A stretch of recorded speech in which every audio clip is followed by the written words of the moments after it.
Somebody had to do it. I am the chosen one. Somebody had to do it. But if man had to find out that his God was a woman, I say the black woman is God, and black woman is God. I say the black woman is God. The black woman is God because, you know, she was the first organism on this planet. It's Uncle Remus, spinning his warm, funny stories. What black women are doing, I don't care. They're their own group. When they decide to work with us, they will. Otherwise, they won't. And they don't have to. They have their own power, their own productivity. They don't need us for anything. And I'm okay with that. The key to happiness is to eliminate all black women from your life. I mean, look at me. No black women in my life. Look how happy I am. I'm happy as a nigga with a new gun. Now, Ruck. But does anyone see that? No. Does anyone care about that? No. All they see is an aggressive black girl talking. Because there are a lot of people in this country who do not like black women. But black women are the base of the Democratic Party. There's this myth out there that black men can't handle being spoken to, you know, and told what to do by black women. Black men come from our bodies. Yeah. So they're used to having these conversations with women. The matriarchy is strong with the black community. It is very community. strong. Yeah. But I want to address this simping allegation. Do I simp for black women? Yes. I love black women. I don't like y'all niggas. This is an easy decision to make. Sorry. I want what you white hoes get, and I want it today, ASAP, not tomorrow. Good women are dead. Evil bitches, rise up! These angry, mad, opportunistic, lying black women.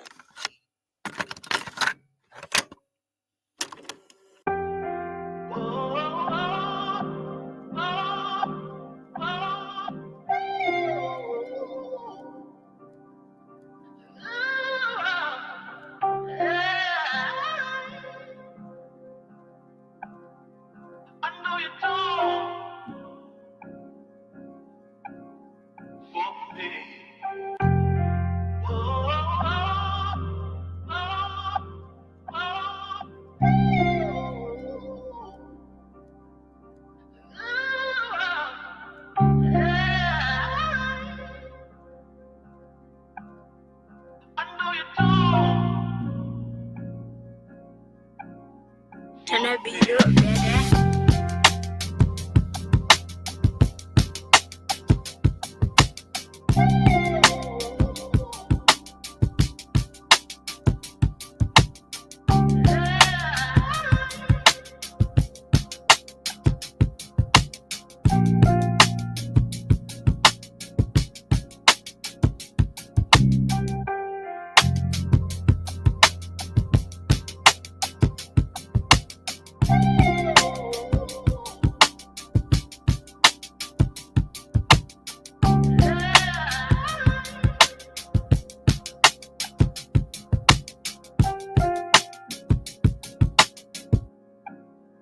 Turn that beat up, baby.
Turn that beat up, baby.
Turn that beat up, baby.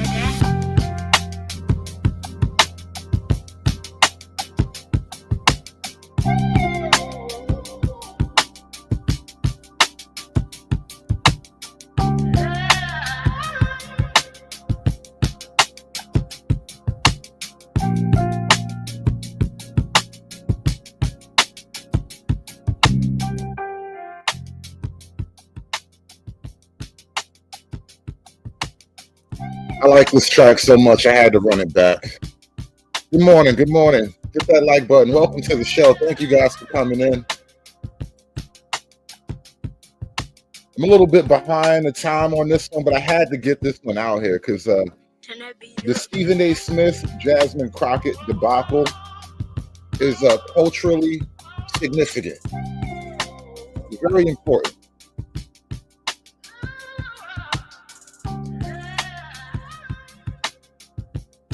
There is no community for black men.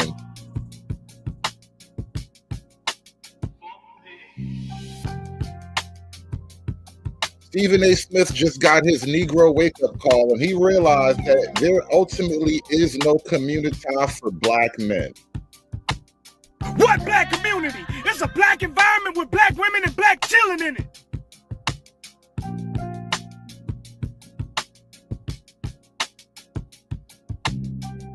By Negro wake-up call, what exactly do I mean? It's kind of like the beat playing in the background. You had to finally find out that these black men and women, they don't fuck with you, Stephen. Turn that beat up, baby. That's the real Negro wake-up call.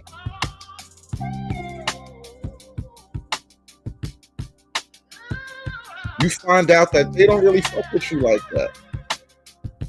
You good when they need you to lift up something heavy, when they need you to move another nigga out the way. Yeah, you good for that. But ultimately, what the beat just tell you, bro? I know you really don't fuck with me like that.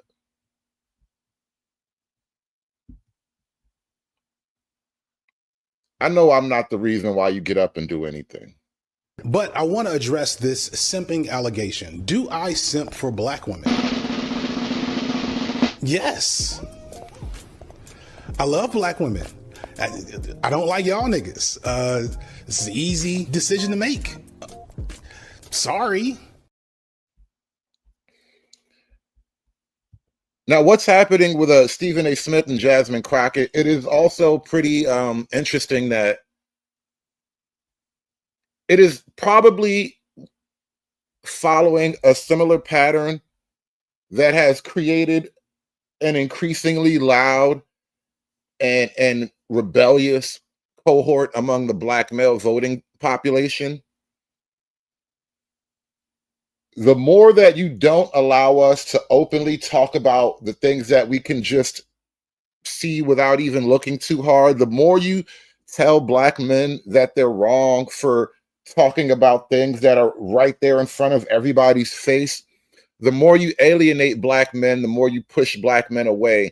And not only that, the more you push black men into the arms of white people. Apparently, if that's the big fear that you have, you're pushing me to the arms of the white power because you don't want me to call out what what the obvious problem is. And so we took all these incidents, and my staffer, I'm like, dude, this letter is getting way too long. I mean, it was like he's falling asleep. He forgets that he appointed Jerome Powell. We would have added January 6th if we had dropped, he forgot he was president on January 6th. The rest of the world did not. So there is something happening, and this is based on what actual medical professionals have told me, mentally as well as physically. And then after they put out their report of his most recent physical, it has only led those on the medicinal side to think for sure that he had a stroke. And so there are some that are believing that it may have taken place when he went MIA, because he never goes away, y'all, never.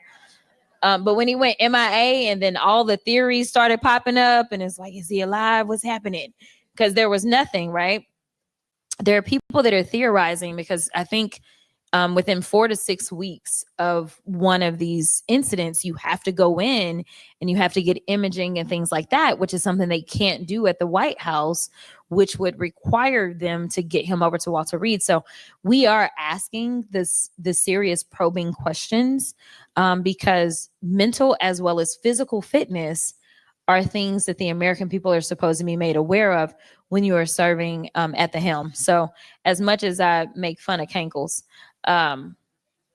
it is very serious, and we need to know. Now, Joe Biden pretty much died in office. Like it's a miracle they revived that nigga after the election. Now Joe Biden is like jogging up and down the beach apparently, but he couldn't even talk to the press while he was in office. But all of a sudden you're interested in the president's mental and physical health. That's very, very interesting, Jasmine.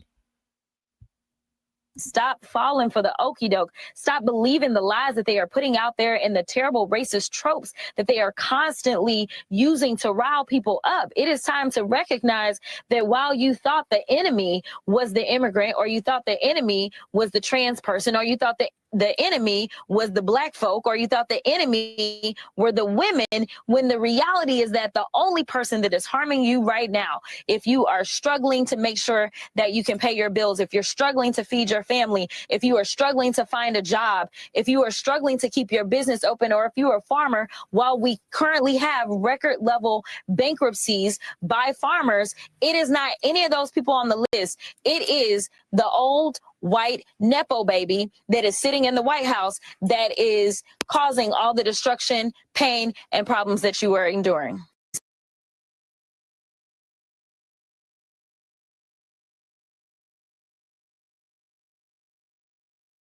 I was like, so we're not going to talk about white supremacy? Like, we're not going to talk about the fact that the vast majority of these shootings, whether they are seen as political or not, if we look at the numbers, white supremacy ideology. But we don't want to do anything about that. There's no legislation that they want to bring. Every time you say white supremacy, they want to yell, oh, you're race baiting. No, I am going on facts.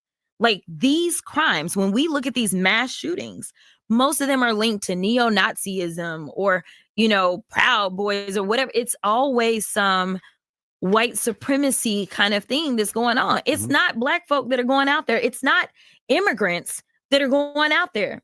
But what cities are we going into? Black cities, because we are supposedly the ones that commit all the crime. Which people are we going after? Immigrants, because allegedly it's immigrants, but we don't want to have a talk about what the numbers say, what the facts say, which is that we have a white supremacy problem in this country. So until we decide to deal with the problem, we're going to continue to have a problem. Yeah. So you understand why a lot of the progressives and the liberals like Ms. Crockett there. She toes the line. She carries the line. She says all the traditional racism, you got to help the black people things, right? And apparently she's good for the fundraising. Now, Stephen A. Smith, he's been a guy who toes the line less and less. And people argue that he's positioning himself for maybe a presidential run later on. Maybe he wants to actually take office.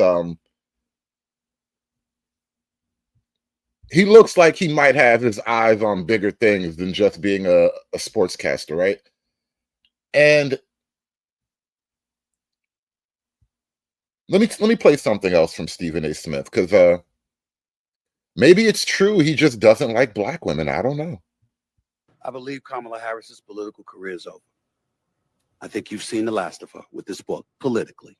I'm quite sure she's a highly intelligent woman, very accomplished. She's a former state attorney general. She's a former senator. She's a former vice president of the United States, and obviously the Democratic nominee for the presidency of the United States in 2024. But this was the last straw. And I'm going to tell you why. Because although I'm certainly not an advocate of her diming out her boss and talking about whatever deficiencies he may have had, you could have said something. You could have done something other than what you did. And I don't want to hear about 107 days and that's all you had. You know what 107 days gave you? It gave you the opportunity to take over the campaign. Does this count as hating on a black woman? Because Black America never really got a definitive ruling on whether or not Kamala is officially black. She's blackish,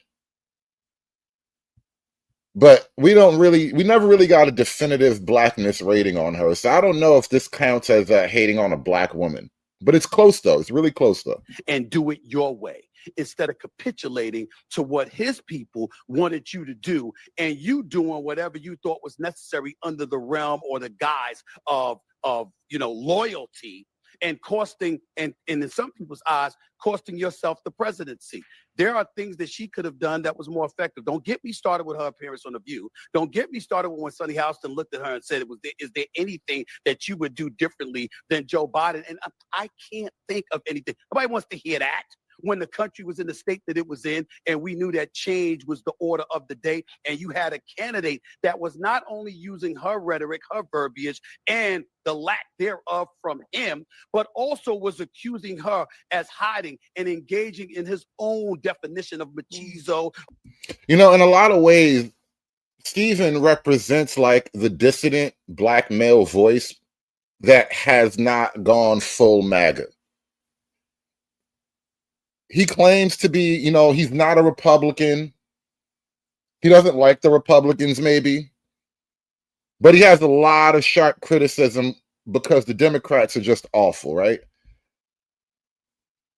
This is a growing problem inside of Democrat politics, Black Democratic politics to be particular. Or misogynism or whatever you want to call it, to point out how he was a man's man and he goes everywhere and he talks to everyone while she was not willing to do that initially. And then you come out with a book in the aftermath of it all and you've talked about Pete Buttigieg and, him being gay, or you talked about Josh Shapiro, the governor that I just interviewed the other day, and you talked about him being too eager for the vice presidency when he was clearly a better choice than Tim Walz, or you want to talk about Gavin Newsom now, but you wouldn't do it before. Nobody's trying to hear that now.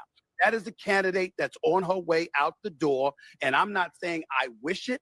I've had the pleasure of meeting her once before. She is a very nice person, very accomplished. I respect her, but when I look at the excerpts from this book, it's too little, too late. And that's what this comes down to. As far as I am concerned, I believe, and I hope I'm wrong, but I believe her political career is over. The minute people buy and read it with the stuff that she could have said and the stuff that she could have done, but refrained from doing, which obviously contributed to her losing the election, it's too little, too late.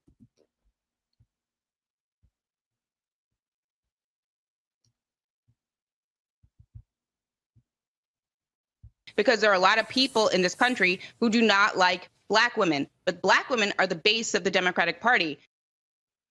But Black power starts with Black women. It just does. See, you can get away with criticizing Kamala, maybe. But then you started talking about Jasmine Crockett. And that's like everybody's favorite Keisha. And that's where you went wrong, bro. You, Jasmine Crockett, you're calling them everything under the sun. How's that going to work? If it serves to alienate folks because they're saying you're just him on the other side of the aisle, acting the same way you're accusing him of acting, and then you get dismissed. AOC, I believe, can win the Senate seat in New York over Chuck Schumer. I don't think she'll win the presidency. Gavin Newsom's talking about potentially running for the president. Actually, he's not talking about it. He's trying to avoid talking about it, but we all know what he's doing because he has to leave the gubernatorial seat in 2026, the governor's seat in 2026. We know what he wants. You gonna pull it off with the record that took place in California all of these years under your stewardship? It's nice to see him sticking his chest out and going off. You think they don't have clips of how you embraced extreme leftist policies during the whole woke movement and cancel culture and everything else? You think they don't have those clips? You think they didn't see people getting arrested and let out of jail the same day? You think they don't have footage of crime ravaging the streets of Los Angeles or homelessness? You think they don't know about the cost of living and how it's the highest in this republic right now? You know what is weird? High-pitched inflections. He is becoming a little bit of a problem for the Democrats and the media. They can't afford to have more black men being upset with them. I've listened to Jasmine Crockett. Both AOC and Jasmine Crockett are welcomed on this show. I respect the hell out of both of them. I'm not here to disrespect anybody. I'm only talking about what strategy is going to work. When I hear Jasmine Crockett talking about how I'm just against all things and everything Trump, is that legislating? Isn't it an obligation that you have to come up with something?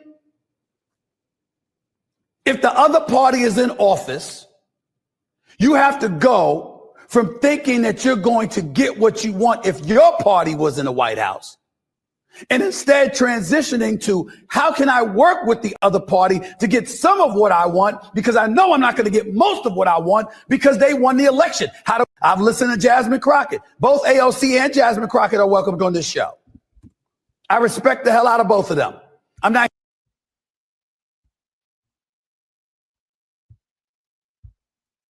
Let me tell you what gets me annoyed. And I hope Jasmine Crockett is listening to this. By the way, she's welcome on the show.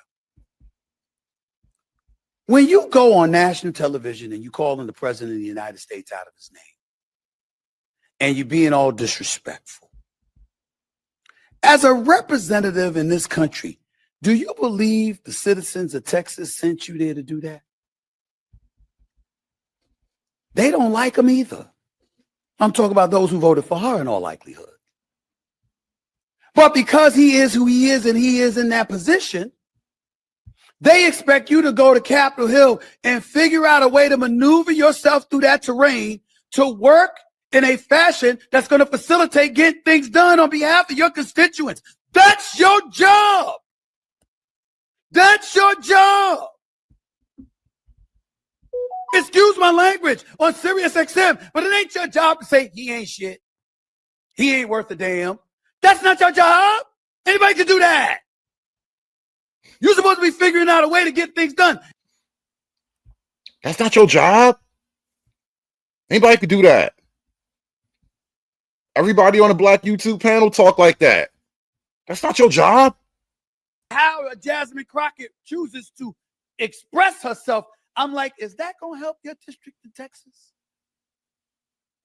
Aren't you there to find a way to get stuff done as opposed to just being an impediment to what Trump wants? How much work goes into that? I'm just going to go off about Trump, cuss him out every chance I get, say the most derogatory, incendiary things imaginable, and that's my day's work. That ain't work. You know what, Red? That is a great point. He says, poor Steven. He doesn't realize Jasmine is doing her job perfectly, actually. Yeah, Steven maybe doesn't get it, but that is her job. She is a professional Keisha. Work is saying that's the man in power. I know what his agenda is. I'm not exactly in a position to stop him since the Republicans have the Senate and the House.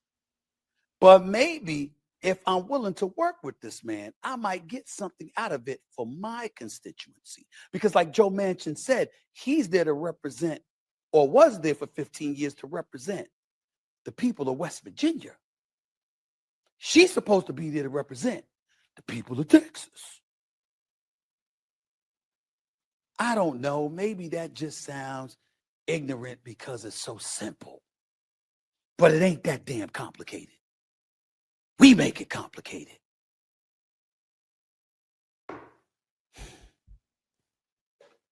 Damn, it's frustrating. It really can be. That clip right here, that moment where he just puts his head down and damn, it's frustrating. That needs to be a drop in somebody's little video roll. Damn, it's frustrating. It really is, man. It really is. Being black and political is frustrating as hell. That's why niggas watch football, talk about Kobe and LeBron. Stephen A. Smith said that Jasmine Crockett isn't doing her job, that instead of going against Trump, she should understand that he's a man in power and she should figure out a way to work with him. Stephen A. said that he doesn't like Jasmine because she sounds too street, yet he spends most of his time screaming at the top of his lungs, sounding like the world's silliest house slave. He says that her verbiage is inappropriate, yet our president says that he likes to grab women by the How appropriate is that, Stephen? Maybe Jasmine would earn the respect of Stephen A. if she sounded more like Clandis Owens. Remember, Jasmine is a criminal and civil rights attorney, and Clandis spends most of her time on HBCU campuses pushing Turning Point USA agenda. Now, if you remember, Turning Point USA was founded by Charlie Kirk, who said that the civil rights movement was a mistake. This is why nobody gives a fuck about respectability politics, because as a black woman, no matter how educated you are, there will always be somebody there to disrespect you and discredit you, and it's unfortunate that it will always be a man that looks just like you. Stephen also said that D.L. Hughley is more of an activist than he is a comedian. But when you see the agenda that's being pushed on Black Americans, when you understand that Black Americans, especially Black women, are being targeted because of the 350-something odd thousand women that have lost their jobs, you do need to be more of an activist than anything else, because somebody has to step up and say something. And Stephen, you could be doing something with your platform other than performing and bootlicking for daddy. But we understand that you need to keep your job. Stephen, you need to do just like your hairline and fall the on back. Black women have lost their jobs. People can't feed their families. Children are getting shot up in schools, and Black men are being hung on trees. And the only thing Stephen is worried about is how somebody sounds. One of the few people, mind you, one of the few people that are actually fighting for us. So T Daddy Trump, please drop off some D at Stephen's door. He's been begging for it.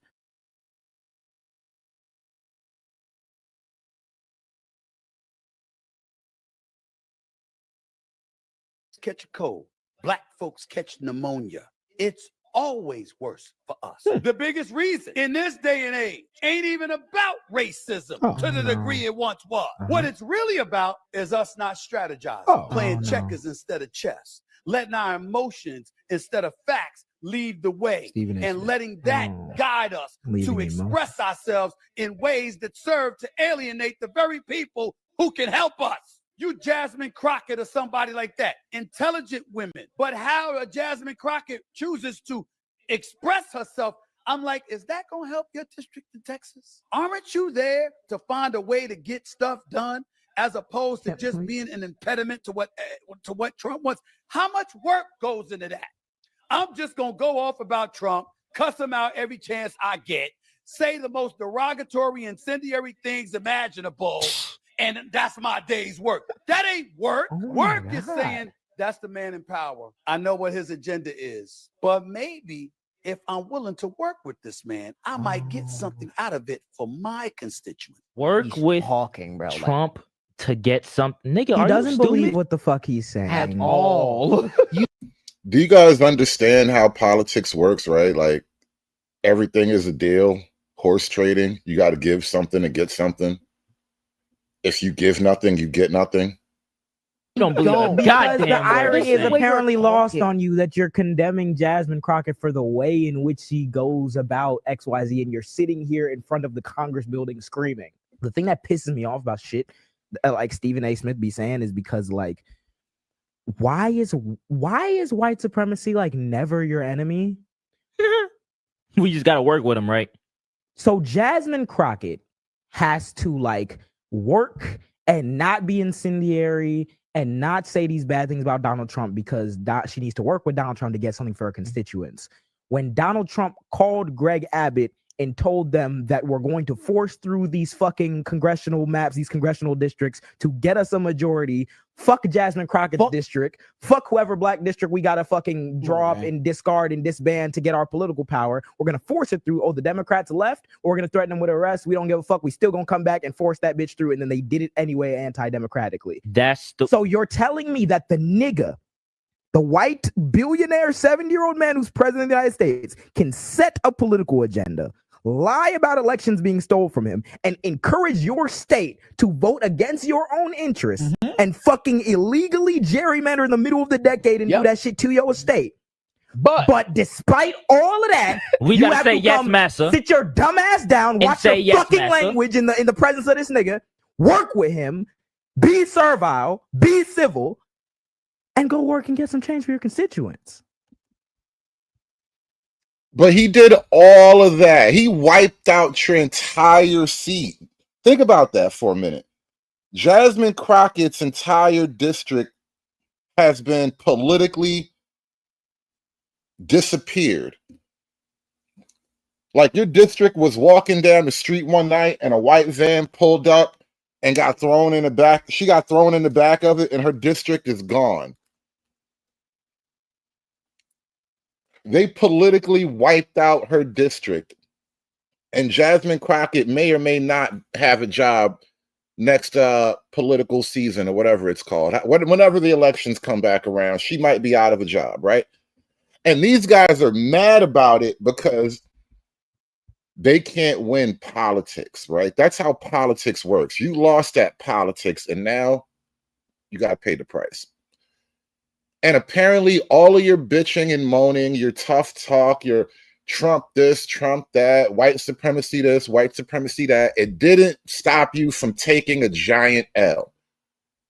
Maybe it's a skills issue.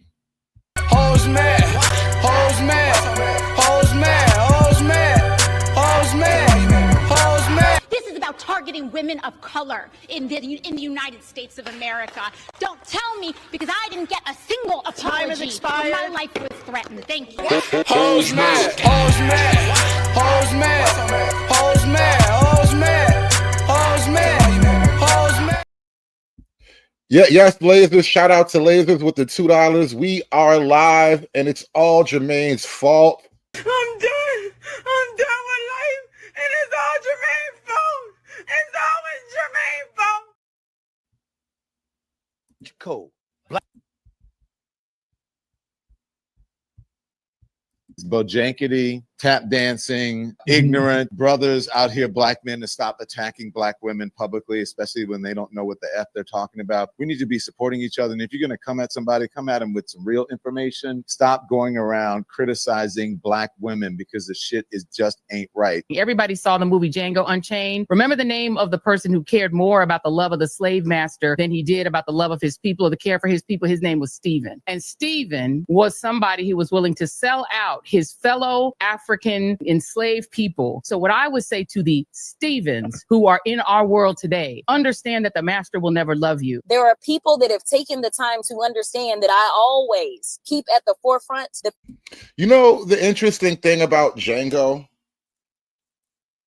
and this is why Hollywood has cooked our minds in terms of like romance and love stories. Hollywood has really, really cooked us in a lot of really deep emotional psychological ways.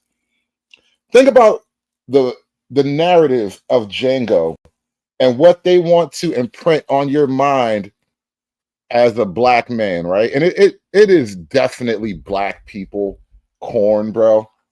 It is pure high level. It's like the kind of corn that girls watch.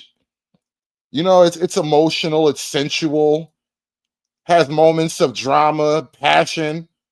It's definitely like black people corn for women, really. But it's like, at its heart, if you look at Django in the beginning, and they did a great job. Tarantino did a great job with the character development of it all. He started out as a slave, and then he got freed by what's his name because he needed him for something. And then an interesting thing happened. See, he had a mission in his heart that Django wanted to go back and get his woman. So everything he was doing was to go back and get his woman. But there was a point somewhere midway through the movie where Django was a completely different character. He was a new man. He wasn't a slave anymore. He could read, wore fancy clothes, he carried a gun. He was killing white people for money. Do you understand the level of winning Django was at? for a black man to leave the plantation, he could read, write, carry guns, travel free up and down the countryside, and his job was killing mostly white men for money. That nigga was winning. And he had a white homeboy to make him legit in case they went into town and he needed something. The nigga was winning, bro. Winning so fucking hard. And you know what? Threw it all on the line for a woman, bro. Threw it all on a line for Keisha. Nigga, please.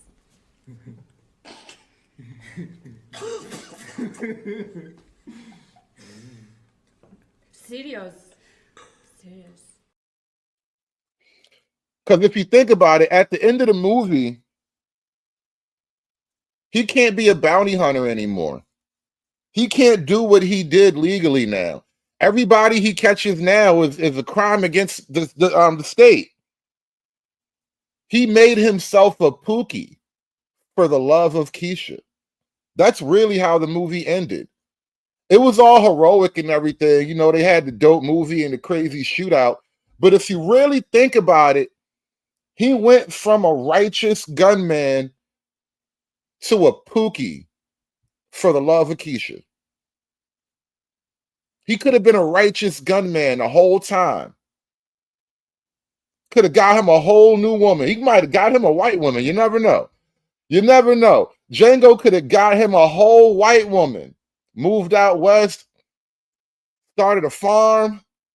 When I die, I'ma go to Snow Bunny Heaven. Snow Bunny Heaven. Django threw it all away, bro. And they wanted us to look at that as the heroic story arc. And on one degree, on a childish level, it was the heroic story arc, right? But then there's the factual matter of it all. He ended the movie as an outlaw with like an entire house full of bodies on his name. How does he not ultimately wind up getting thrown down the nigger hole?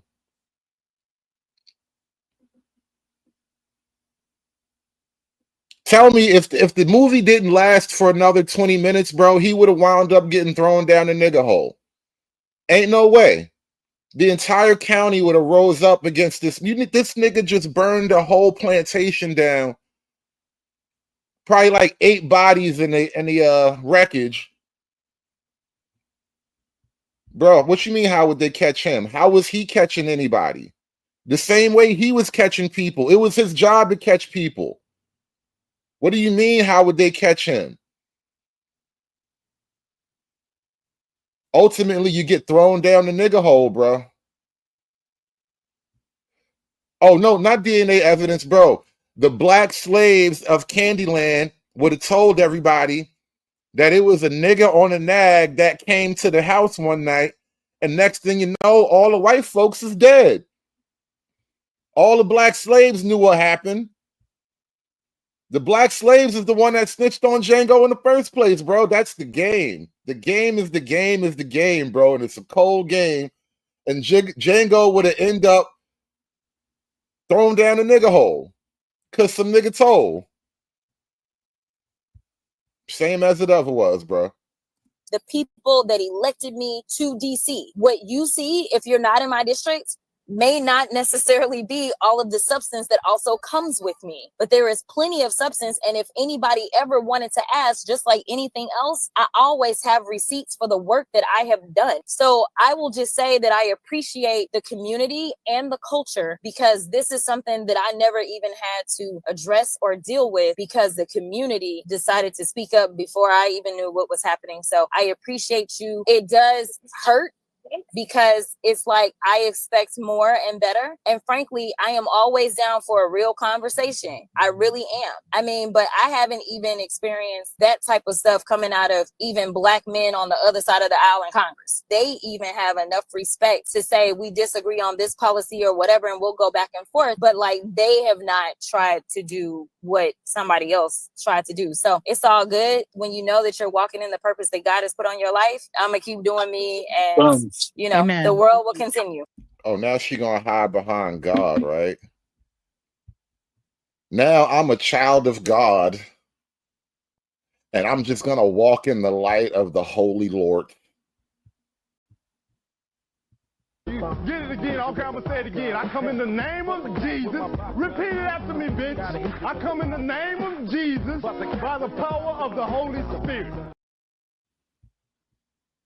Hot water. He made some comments about Jasmine Crockett and the way she expresses herself. You Jasmine Crockett or somebody like that. Ladies, I respect intelligent women, no doubt. But how a Jasmine Crockett chooses to express herself, I'm like, is that gonna help your district text? Aren't you there to find a way to get stuff done as opposed to just being an impediment to what Trump wants? I'm just gonna go off about Trump, cuss him out every chance I get, say the most derogatory, incendiary things imaginable, and that's my day's work. That ain't work. Work is saying that's the man in power. I know what his agenda is. I'm not exactly in a position to stop him since the Republicans have the Senate and the House. But maybe if I'm willing to work with this man, I might get something out of it for my constituents. She's supposed to be there to represent the people of Texas. Those were his original comments, right? So since those comments, a ton of people have spoken out against what he's saying and defending Jasmine. You know, I think it's actually a giant boss move that Trump gets on TV and calls Jasmine Crockett stupid and all that and low IQ or whatever. And then he quietly has her district erased from politics. You want to get back in the game, you're going to have to try again, baby. Trump doesn't do politics like anybody else does, bro. He came at this really, really sideways, like throwing crazy haymakers at people. Crazy left hooks that you didn't even see coming, bro. This is what they mean when you come at the king, you better not miss, man. Crockett. Now, he also says that his issue with Jasmine Crockett is that she speaks she's too street. This educated, brilliant black woman representing over 750,000 people is engaging in verbiage and rhetoric for the streets. And that's fine when you're in the streets. How many of y'all bring the streets to the table when you at the negotiating table trying to get a deal done? How many of you are able to think that for a second that you're able to bring street verbiage to Capitol Hill and that's going to work for you? You literally have senators and congressional figures on Capitol Hill on the side of the Republicans telling the networks, whether it's Fox News, News Nation, or anybody else, please, please, please put her front and center on camera. Why would they do that? Because they know it wins for them. I would say you said. You know, the funny thing about Stephen A. Smith, man, now that y'all pointing out his interesting cranial shape, do you think he has like some Neanderthal DNA? Maybe that's why he's going at black women. Is it the Neanderthal DNA that makes him hate black women? Like, he doesn't want to hate black women. He just can't help it. Like, genetically, he just can't help himself. You know what I mean? Stephen A. is in hot water. Stephen A. is not in hot water because this is exactly what he does. He says things and people respond to it. He is provocative. He gets the people going, right? It's all content. Everybody just making content. So it makes for good conversation. Now, as far as what he said about Jasmine Crockett, and me and Stephen A. spoke about this behind the scenes this week, but I don't think any elected official is above critique, but you got to criticize their policy. And it seems like Stephen A. is criticizing her style. And if you are criticizing her style and telling her she needs to change her style to be able to get things done, but also saying that, also telling her to do that, to get things done with one of the most uncouth political figures ever in Donald Trump, then I got to say that, you know, you bugging. All right. Doesn't matter how uncouth he is. What can you do, though? And this is really, really just pointing out the frustration that Democrats have right now because they don't have any good moves to make other than a No Kings rally or something like that, which was a very, very white event. It was basically a white party. But the Democrats are out of good moves right now. Maybe it would help you to try to work something out instead of just getting your whole district wiped out with the stroke of a pen, basically. That was gangster, bro. I love that. Right? Trump talks crazy. So you can't call out Jasmine for allegedly talking crazy, his words, but not Trump.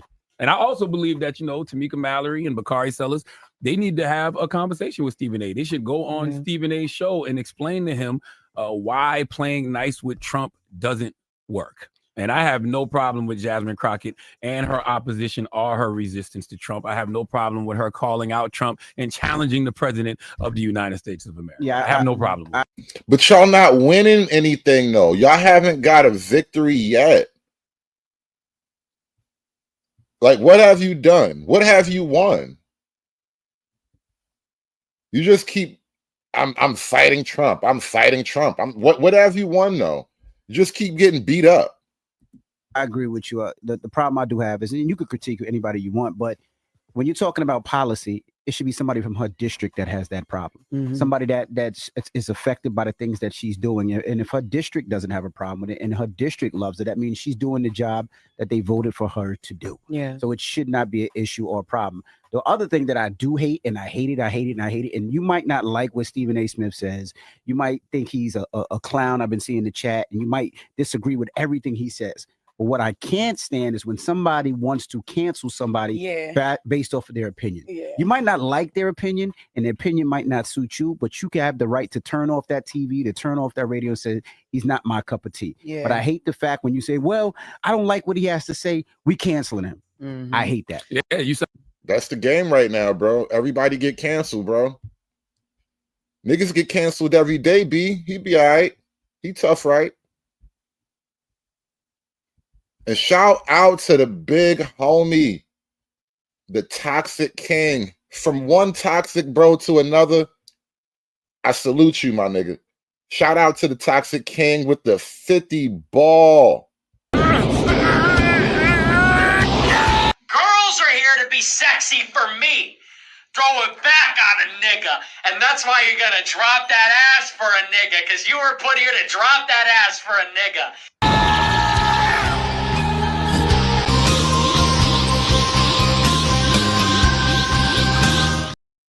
Hoes mad, hoes mad, hoes mad, hoes mad, hoes mad, hoes mad. This is about targeting women of color in the United States of America. Don't tell me because I didn't get a single Time has apology expired. when my life was threatened. Thank you. Hoes mad, hoes mad, hoes mad, hoes mad, hoes mad, hoes mad. Hulk! Smash!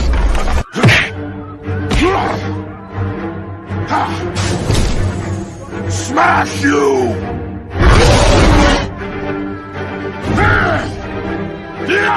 You make Hulk angry. You not like Hulk angry. Hulk no like fighting girls. Shout out to my man, the Toxic King with the 50 ball. Will Wardrobe with the 199. I looked it up. Stephen's maternal grandmother is white. Isn't it interesting? I thought skull science was bad. You're not supposed to do skull theory. You remember they told us skull theory was it was bad science, right? It was like 100-year-old, a 200-year-old debunked scientifical area of endeavor. But oddly enough, in a roundabout way, we have used skull theory to hypothesize that Stephen A. Smith does in fact have Neanderthal genes. We looked at the shape of this nigga's cranium and we said there's no way a black man got a head shaped like that. By the shape of your head, I can tell you have Neanderthal genetics that is motivating your disdain for a strong black woman, an educated black woman with degrees and shit like that. It's only because of your Neanderthalness, bro. And we learned that just by doing skull math, bro. We did skull science, SKC. Do you realize what we just did here today? We did a phrenology experiment and we discovered through the power of the internet that he does in fact have a percentage of Neanderthal DNA. And you could look at it. It's coming out. It's coming out between the hairline and the eyebrows. All of his Neanderthal DNA is literally between the hairline and the eyebrows. So it's probably somewhere in the brain too.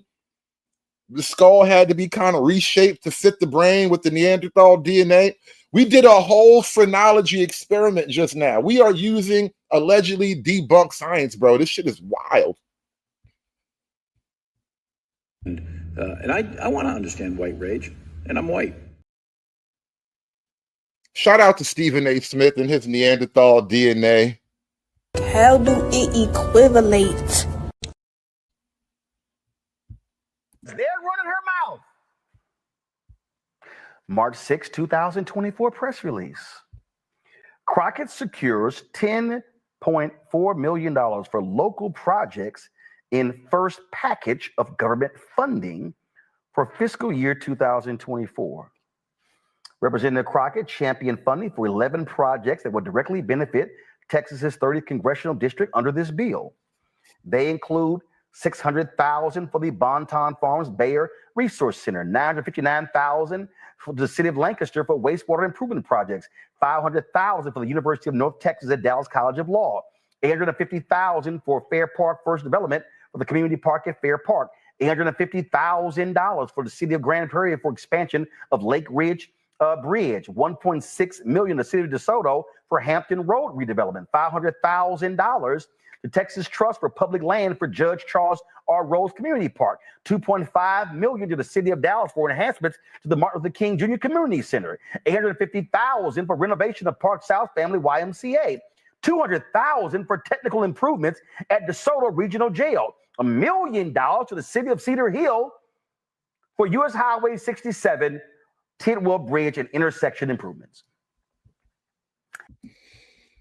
So, you know, Uncle Roro had to go dig in the crates and pull up receipts right there. These are allegedly all of her accomplishments that she's managed to pull off for her district since she's been in Congress. That, Stephen A., was for fiscal year 2024. Now, I'm sure you're watching, Stephen A. You're probably saying to me, before I go to that one, let me just also add to. Wait, fiscal year 2024 was a Biden year, right?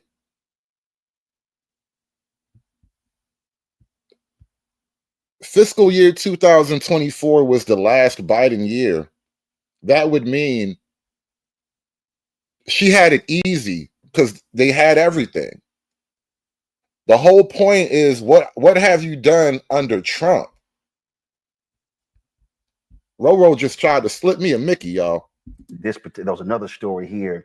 It was a Dallas Morning News story. Let me see if I can pull it up here, where Representative Crockett let me go ahead and let me try to give me 1 second because I do want to show this here because again, when you go on podcasts and you claim that all she does is run her mouth and she doesn't do any work, then when you have receipts showing the work, it's kind of like exposes you literally don't know what you're talking about. And there was another where she worked. She got she worked with. I'm gonna look at it this way, right here. This is March 15, 2024.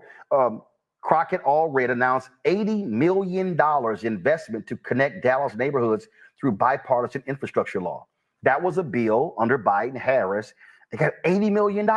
Now, again, Stephen, you're probably sitting there saying, well, okay, Roland, that's fine because it's under Biden. Yep. Well, Stephen, you may not be aware, but that was an appropriation bill that Congress was going to vote for. And Trump ordered them not to vote for it. That nigga dunked on all of her accomplishments. Wait a minute.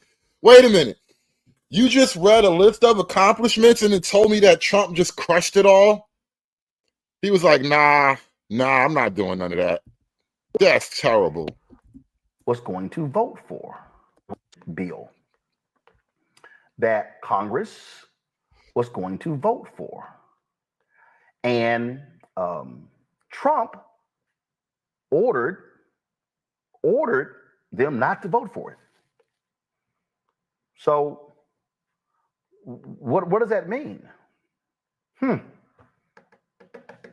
That means that the projects that were supposed to happen didn't get funded. So that nigga went back and snatched your victory. He took all of your W's and turned them into L's. Yo, the nigga is merciless, bro. The nigga is ruthless. All of your W's belong to me now.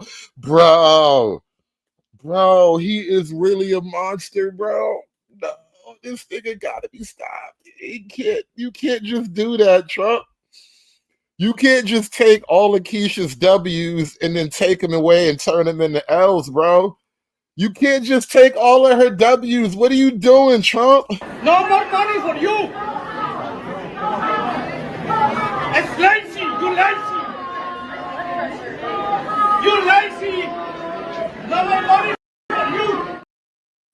Yo, the bitterness, bro. Like, Joe Biden just gave you all this free money. Joe Biden was like, I'm just going to auto pin all this stuff. I don't even know what the hell's going on anymore. Trump came in, was like, nah. Just like New Jack City, right?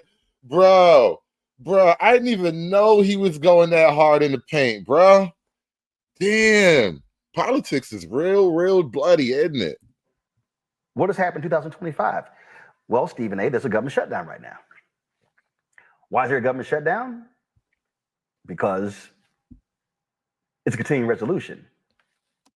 And you know what? This government shutdown, I don't think they've ever actually cut off food stamps before. But we are approaching Armageddon. It is like 10 days to Armageddon. I was about to cover the food stamp thing today. And then I saw Mr. Fantastic had already did a show about it. And I was like, damn, nigga stole my thunder. I'm going to wait. But we are approaching Armageddon. It is T-minus 10 days to Armageddon. The crash outs are already beginning. And a continuing resolution means let's continue to vote to keep things as they are.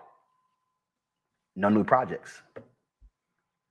See, one of the things that, again, this is what happens, Stephen A., when you don't know shit about how government works. Members of Congress get to submit in the appropriations bill multiple projects. And what happens is when they're going through the budget process, Roland sound really members pissed of off about this too. Get to submit the proposals. You know when a nigga Now, talk again, really slow and deliberate? Because, you know, niggas normally talk fast with their hands like they mama, but you can tell how angry he is because he's really being slow and deliberate. He wants to make it burn with every word. This is why you got to be careful, Stephen A., when you're just running your mouth and you don't know jack about politics. Go to my iPad, Anthony.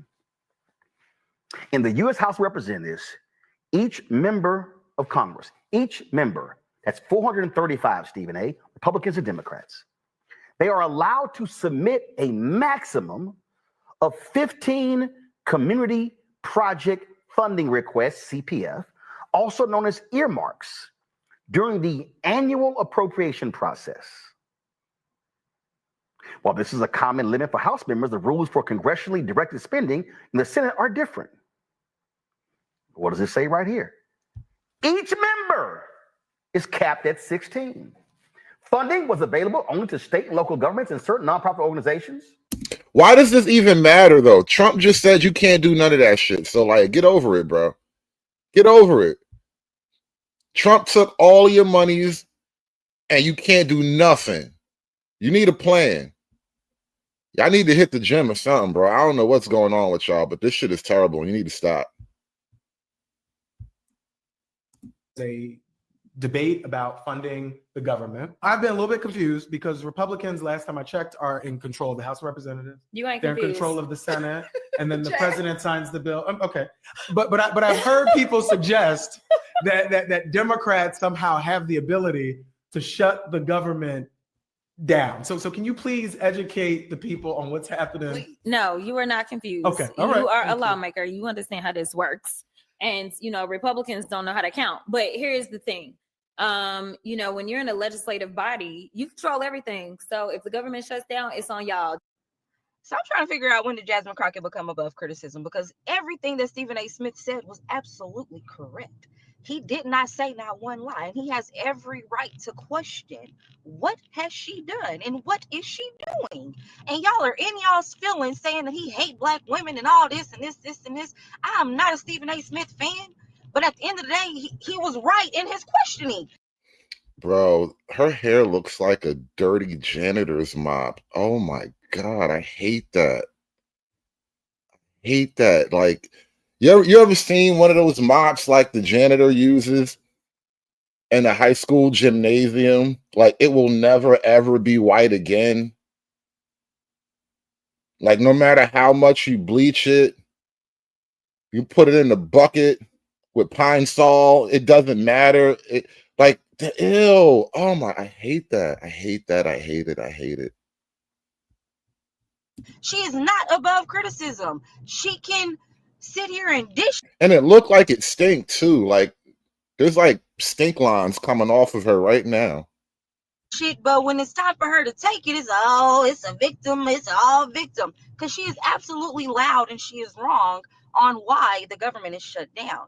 And we have every right to call her out on that. She's doing podcast after podcast blaming the Republicans for the government shutdown, when the government is shut down because there is a filibuster on the floor for the current resolution bill, because the Democrats want to add funding for non-American citizens using American tax dollars. They want to continue to send money to foreign countries, and we don't know what this money is really going for.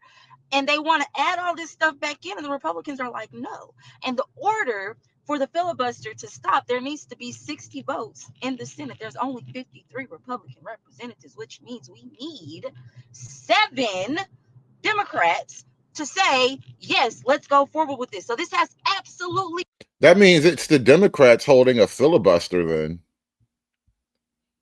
If what's happening right now can technically be called a filibuster, that would mean it's the Democrats who are doing the filibuster. And how do you get around that? Messing around with Jasmine Crockett, that's a whole begging for it. I think when you start messing around with Jasmine Crockett, that's a whole different area for us. It touches a different nerve. Yeah. One, because obviously she is a Black woman, but you're dealing with someone who is being attacked every which way we turn, right? Like, you got Donald Trump calling her low IQ regularly on his social media posts. Should we go out and fight Donald Trump? Should we beat him up for y'all? Would that help you? Would that make you feel like a good, strong, protected Keisha? You have Laura Loomer calling her every kind of BITCH, basically ghetto. You know, I mean, she said so many things that I was like, wow, this is actually fighting words here. Like, when I hear Stephen A. Smith saying it's not all in a day's work and you're not being effective if you spend your day dealing with insults. Well, we as Black people are being insulted from the time we wake up in the morning until the time we go to bed at night, every single day. And the insults are not just words, it's actually backed up by actions of... It was, though, no lie. He took away all of her money and her district, bro. He really is winning. You can't deny he really is winning right now. He's just left hook, right hook. To me, a very evil administration. So we appreciate the work that Jasmine Crockett is doing. And, you know, then he goes on to say, aren't you supposed to be delivering things for your constituents? Well, I think we need to challenge that, because in many ways, he's aligning himself with this idea that Black women are not productive, that we're not smart, that we're not getting things done. And oh, boy. He ain't even say nothing like that, but here you go. But does anyone see that? No. Does anyone care about that? No. All they see is an aggressive black girl talking. The reason why I said maybe y'all need to have a campaign to turn him off is because there's 20 pages of black men saying what the hell is wrong with Stephen A. Smith. Y'all are pushing back on him. Instead of us arguing and making posts, you can just tell people, if you're not feeling it, turn it off. But Stephen A. Smith represents himself as being able to talk both to white conservatives and to black men. And so having both and being sort of like, he's like, I can talk to both. It's sort of the Chris Cuomo brand, but black.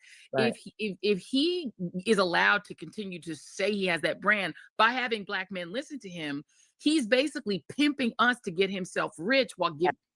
Ooh, he pimping you. You say he pimping you? Oh man, that's crazy. You gonna bust it open for Stephen A? If you think I'm here to play around with y'all, God damn it, I'm not. All right. You see how every time there's even the most minute deviation from the Keisha plan, they come at you with the craziest accusations. Now he's pimping you. He made you bust it open for $1. I'm done. I'm done with life, and it's all Jermaine's fault. It's always Jermaine's fault. Nothing back to black people. And the last thing I'll add is this is the reason you have people on the right saying he should run for president, because they think he's equally influential with black and white people. And as long as they think, well, he's got black men and white men on lock, they're going to keep saying stupid things like a man who doesn't understand that a woman who's in the minority party in the House can't move legislation because they don't control the floor.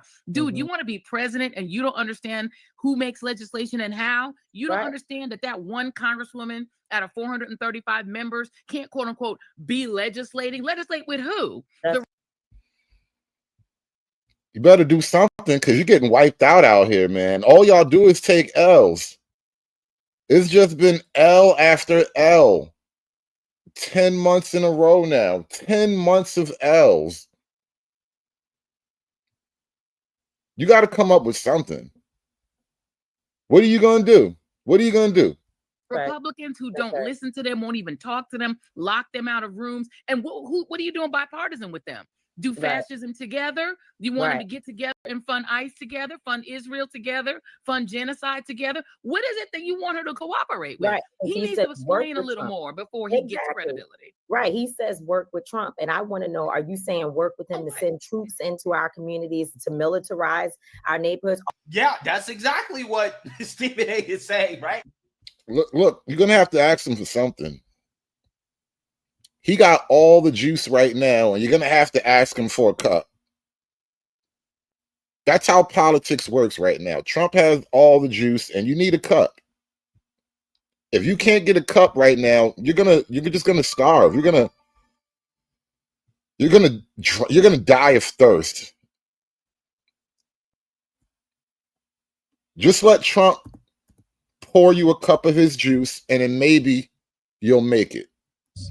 Is why don't you tell what the truth is? Why don't you speak about the level of resentment that you really, really have? That the American people are more willing to listen to somebody like me or the others that you mentioned rather than you, who's been doing this for years, out of South Carolina and then some. Nobody care what you have to say. I'm giving you pub right now by talking about you. Sit your ass down. I wanted to spend a minute and respond to the comments made by Stephen A. Smith on his podcast yesterday. Usually I ascribe to the notion that you don't roll around with pigs because you both get muddy and the pig likes it, or you never argue with fools because people who are watching can't tell the difference. But I thought it was necessary just for me to respond and be extremely clear about my issue. And Stephen, is this. I utilize words like charlatan because you use your platform, one that you've grown with great success, a very large platform that people listen to. But you use your platform to tear down the people who are actually in our communities doing the work. You're a well-spoken, college-educated hater, bro. That's all you doing right now. He ain't even do nothing to you. He ain't even say nothing wrong. You just hating on him because you got black female friends that you got to work with now. That is a great responsibility that you have. And so what you hear in my voice, and I want to be extremely clear, what you hear in my voice is not resentment, my guy. I don't resent you at all. In fact, I pray for your success. But what you hear in my voice is a disappointment. It's disappointment because we have a level of expectation for you. We in our community have a level of expectation for you, and what you hear in my voice and many others is disappointment. See, I know the shoulders on which you stand. I know Big House Gaines, basketball coach at Winston-Salem State University. I know Stuart Scott. I know Dave Roberts, who helped create your platform at First Take, who used to come over to our house in the 1980s before I was born and eat spaghetti dinner when he was just starting out in Greensboro, North Carolina. I know you stand on the shoulders of strong black men, and you are disappointing us every time you continue to chop down those people who are doing that real work. Is he doing blackness wrong? Sometimes I question myself. You know, I'll be on these panels in the Chitlin circuit, and I'm raising basic questions and logical realities, and all the blacks are just like chimp, chimp, chimp, chimp, chimp, chimp, chimp, chimp, chimp. They just chimp, chimp, chimp, chimp. And I'm just like, is it me? Am I doing black wrong?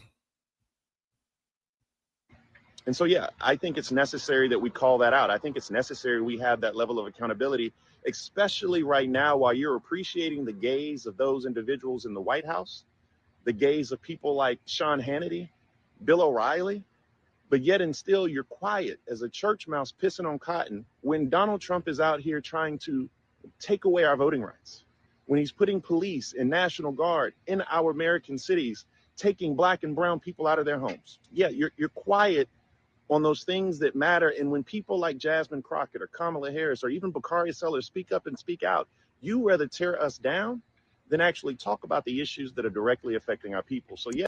You know why he tore y'all down, bro? Cause like some other niggas I know in these YouTube spaces, bro, you get up here on your YouTube panel and you start caking it up with bitches and you say the most egregious things, and then the girls say the most egregious things, and then you just act like it's the normal conversation. We were just giving you professional criticism. The White House, they not letting her get ish for her districts. And so the best she can do right now, not just for her district, but for the country, is to speak up and hold them to account at every single level. She does. Are there black men that's listening to Stephen A. Bakari? Yeah, of course. I mean, but they would take that and take it seriously. People who like white men. Yeah, and they think I that think they white think men. they You think guys, that it's Jasmine not just Crockett white talks with her men. neck. No, I'm not just saying it's too loud and exclusively. snaps her fingers and all that, and they caricature her like he's doing. Yeah. And so my point though is that I didn't like the back and forth with Jasmine Crockett and Nancy Mace or whoever it was, right? But Nancy Mace is the one that got violent. She was the one that said, "Let's take it outside." I know them both very well. Taylor Greene. I know them both very well, and that SKC, you caught that, right? The White House isn't letting her have her money. Listen, politics is a rough game if you do it right. No more money for you. It's lazy. You lazy. You lazy. No more money for you. just because I was in the They attacked legislature, so her. I look at that totally different. However, I will tell you that there is a through line between the Ice Cubes and the Jason Whitlocks and the Stephen A. Smiths. And these individuals, and Ice Cube may be slightly different than the other two, Slightly, but yes, these individuals have been around since we have been on this freedom struggle. There have always been individuals out there which exhibit behaviors of charlatans who What freedom struggle, bro? I keep asking this question. How are you not free? This is why I don't like the Juneteenth thing, man. It's like you keep reliving your slavery all over again. How are you not free? What are you struggling to be free of? utilize, some people are in it for the change and some people are in it for the change. right? And I think that that's indicative. And they find the easiest path to the front of the line. And Stephen A. Smith is someone who doesn't have the depth to talk about House oversight or the appropriations process, right? And how you're able to bring resources back to your community, or what Jasmine is doing. So he rather lampoon her, or instead of having a constructive conversation. And so I've said what I've had to say about Stephen A. Smith in my book anywhere I can. I don't have a lot of use for him in the political dialogue. I think that there are individuals who he matriculated with at Winston-Salem State University that are extremely disappointed about the man he's become. It's so disheartening to me. It's frustrating, one, because anytime we speak on this, it's like man haters and all this. But I feel such confidence in Black men. I've never bought into the gaslight is terrible. Terrible. Don't fall for the gaslight, bro. the idea that all these Black men are voting for Trump. Like, they vote overwhelmingly Democrat. We're pretty much in line with each other. What you all are saying is no, they are, and the data shows that there have been inroads among Black men. I want to ask why, because it is frustrating to me. I know why. Because all of the political power in Black America really does lie in the hands of Black women. And they don't like to share. Because there are a lot of people in this country who do not like Black women. But Black women are the base of the Democratic Party. But Black power starts with Black women. It just does. And it feels heartbreaking, to be honest, because we are impacted by this system as well. It's not a matter of who's impacted worse. We're impacted differently. We sit. No, you're not impacted differently. You actually win. That's the thing. You're not impacted. You're uplifted. And then you lie about it. Oh my God, the system hate me. The system won't let me win. Wow, my God, how is, you know what? I don't even need to keep talking about it. Like I've been telling y'all, they literally work for the system, man. They are the system. They mad because they got laid off. This is why Trump their enemy. This is why Trump is their enemy. Trump was like, I can't have all these Black women working for me. It's a bad look. At the intersection of being Black and being women. And so when men are frustrated with this system, it feels like they fight us. And I would put Stephen A. Smith in that category too. I'm mad at y'all for having joy. I'm mad at y'all for having success. I'm mad at y'all for surpassing us on college campuses. And so it's a small sect of men that are so angry and hurt that they're willing to align with the people who oppress us. What am I getting wrong? Because if you listen to Stephen A. Smith. Shut up. Ain't nobody oppressing you. You got flowers in your hair, bitch. I want to hear that shit. You got fresh roses in your hair. Ain't nobody oppressing you. I bet you that's a designer dress on. You probably got on Dior or something like that. Got on Versace. You know niggas like Versace. Or Gucci. Got on a Gucci dress with red roses in your hair talking about I've been oppressed. If you don't shut up. Oh my God. This is why niggas are tired of y'all, man. And I can't shut up. I wish I could. I really wish I could shut the fuck up. But I can't. And you find anything other than some absolute pure self-hating little dick energy nonsense from that half-witted idiot basking in the non-existent.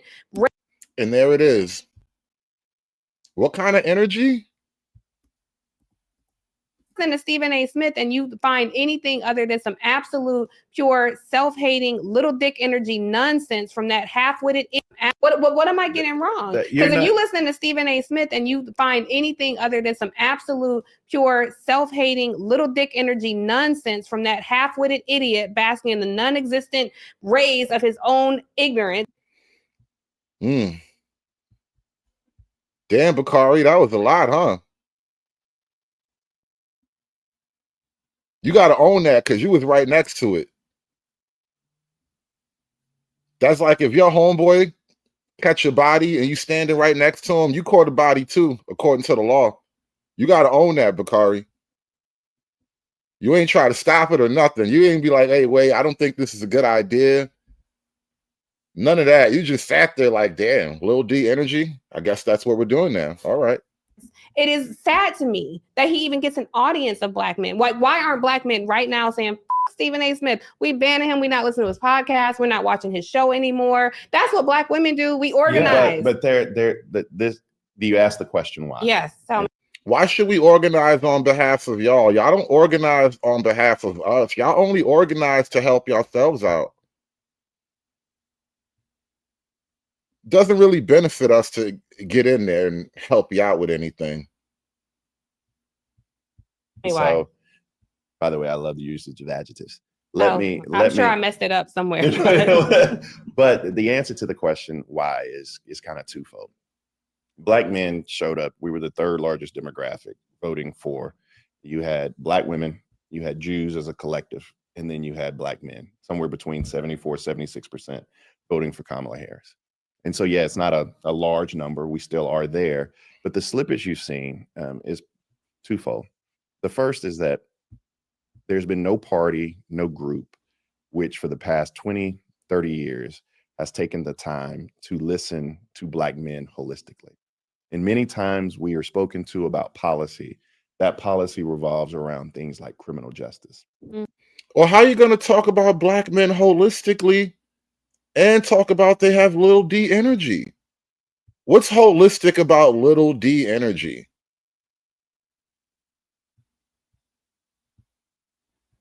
I don't know if you can come back being holistic after saying that you have Lil D energy. If you don't like black women, you have Lil D energy. How do it equivalate? And shout out to D Rock Den with the 199. The hoes what? Hoes mad, hoes mad, hoes mad, hoes mad, hoes mad, hoes mad. This is about targeting women of color in the United States of America. Don't tell me, because I didn't get a single apology. Time has expired. My life was threatened. Thank you. Hoes mad, hoes mad, hoes mad, hoes mad, hoes mad, hoes mad, hoes mad.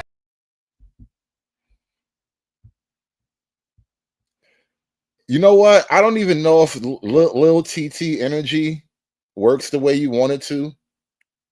Like if I said like A cup energy, I don't even want to say that because I have nothing against an A cup. You feel me? Like it just don't work. I don't think there's any like real male equivalent. Like you just, as men, they just got that one. Every now and then girls get one off, bro. What are you gonna do? Every now and then the girls come up with one. It's like Charlie Brown. Sometimes the girls just be winning, man. What are you gonna do? I can't hate on an 8 cup. What I look like? To come on the air a little bit earlier this week after what I've had to endure this weekend. What I had to endure this weekend were an abundance of people talking a whole lot of stuff about me because yeah, Mr. O, I think that's the appropriate one. You got that stank poon energy. You got that hot box energy.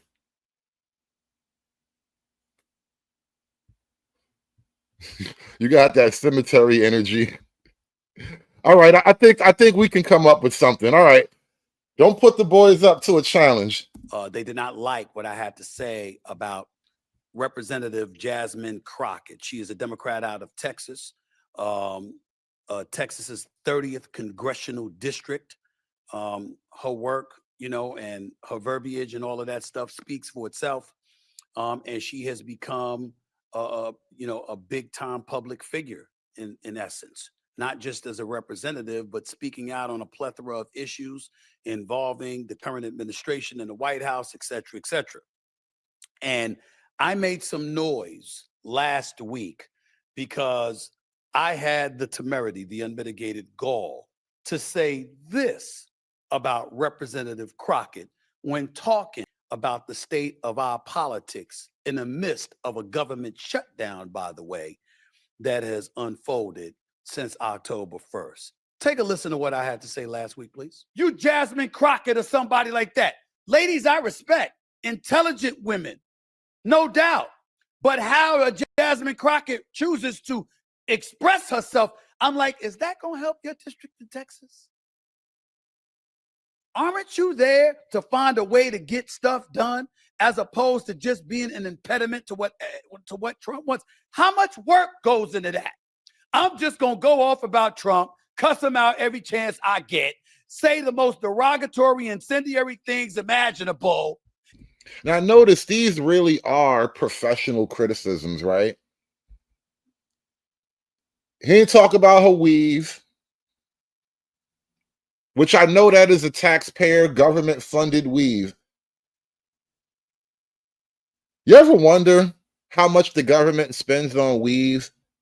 And I don't mean like there's like a weave program. They might actually be if you look that shit up. Don't get to looking into the government expenditures, but I wonder when it comes to like the black women who are in Congress and like they get a paycheck and some of that money gets spent on weave, or they probably get like a congressional budget and they get like a beauty budget or something like that, you know, a wardrobe budget or something like that.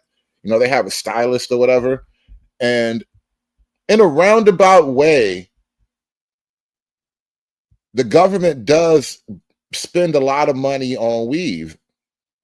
And I look at a Jasmine Crockett, and I'm just wondering how much money has the government spent on her weave? Because you know she's not going to go to like the Korean store in downtown Houston or whatever and just go buy the weave from the Korean spot next to the chicken spot next to the liquor store, right? She's not going in there. She getting her weave like a custom weave. She getting her weave from like West Coast Choppers or some shit like that. And made by like Himalayan monks and shit. They're not just gonna give her any old regular weave. And I'm just curious about the tab. And that's my day's work. That ain't work. Work is saying that's the man in power. I know what his agenda is. I'm not exactly in a position to stop him since the Republicans have the Senate and the House. But maybe if I'm willing to work with this man, I might get something out of it for my constituency. Because like Joe Manchin said, he's there to represent, or was there for 15 years to represent. Not only are you not getting anything for your people, he literally took away your money. Now, you would think, right? There are two ways you can go about this, right? Let's say theoretically, you're out in the world and a guy like robbed you. He just stole your money. Now, you can either like rob him back. You may or may not have to use a lot of physical violence, right? You might have to go all the way. Or you can let it go.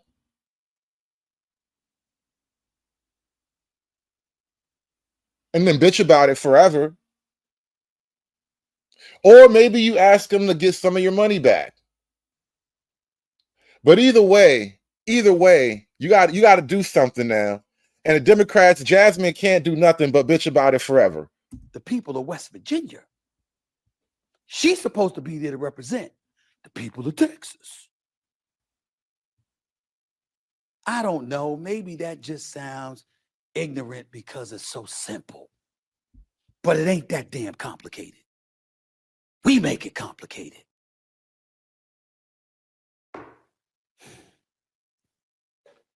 Damn, it's frustrating. It really can be. And all the verbiage and all the nonsense that I've heard over the last few days. They really was coming at my boy crazy. I'm not even a Stephen A. fan.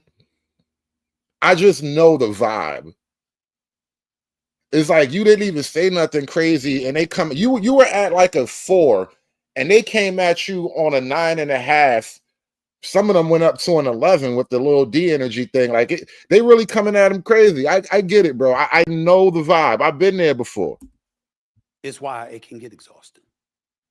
Because nothing frustrates me more than when people have the truth at their disposal and they choose, maybe not lie, maybe not even embellish, but allow their emotions to usurp facts, and all of a sudden want to use that as an excuse to label me as being something and doing something I'm neither not nor have I done.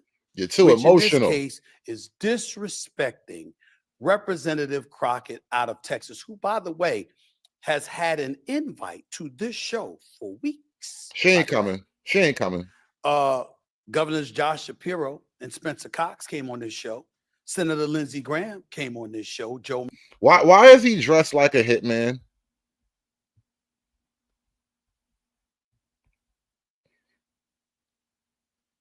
Why is he looks like he's a professional assassin, like he only does high-level political hits right here. He's dressed like he came for business, y'all. I got on my black shirt, my black tie, I got my sleeves rolled up. Sometimes, it hurts when you got to kill a nigga you love, but I'm gonna look good when I do this shit. Manchin, now retired, came on this show. Bill O'Reilly, Bill Maher came on this show. Okay. And more coming. And she has an invite. And AOC has an invite. Hakeem Jeffries, Democratic House Leader, he just was on this show. I've invited Jasmine Crockett. I have nothing but respect for her.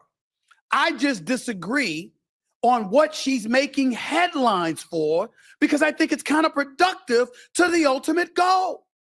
But yet, here we are, and the word disrespect comes in, and people try to engage with words, like disrespect and implying misogyny and all of this other nonsense. Stop it.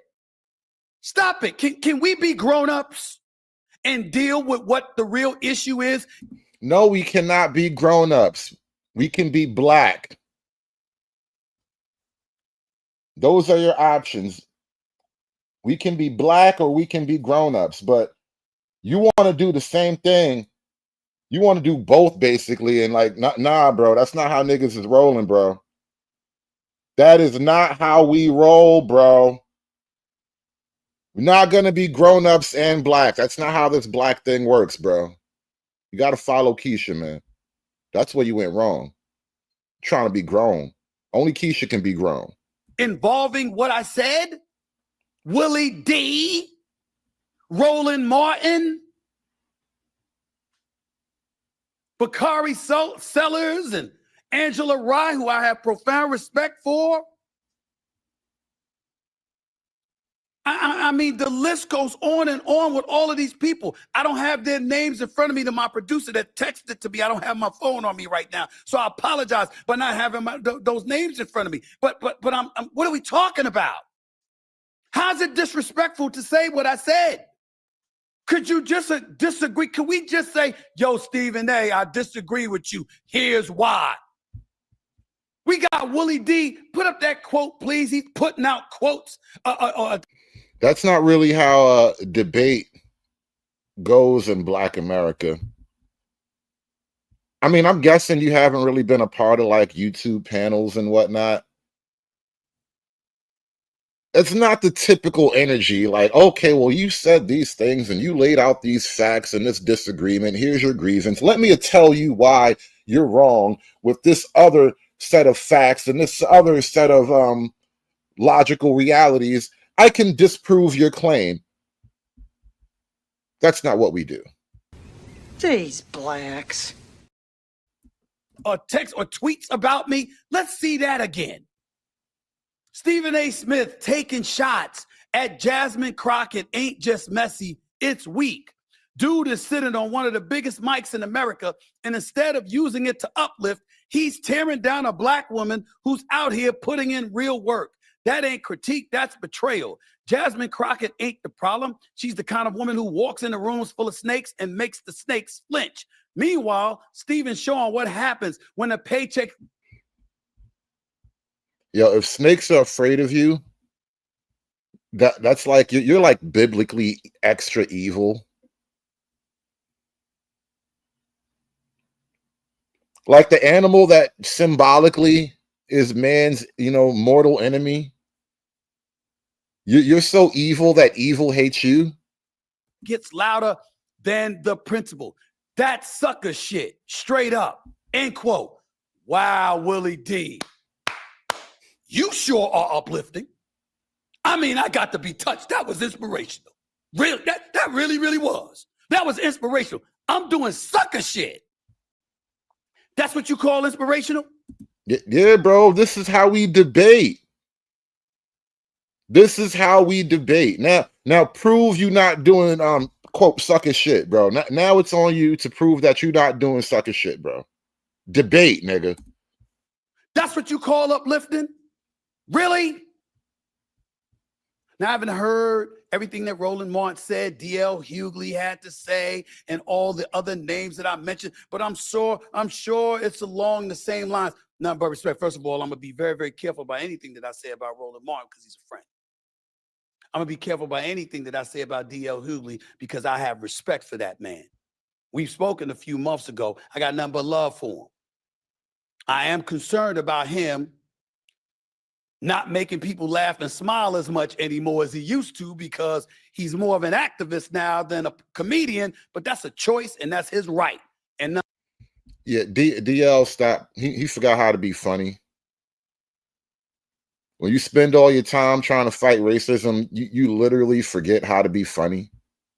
But love for him and respect. And anybody else too.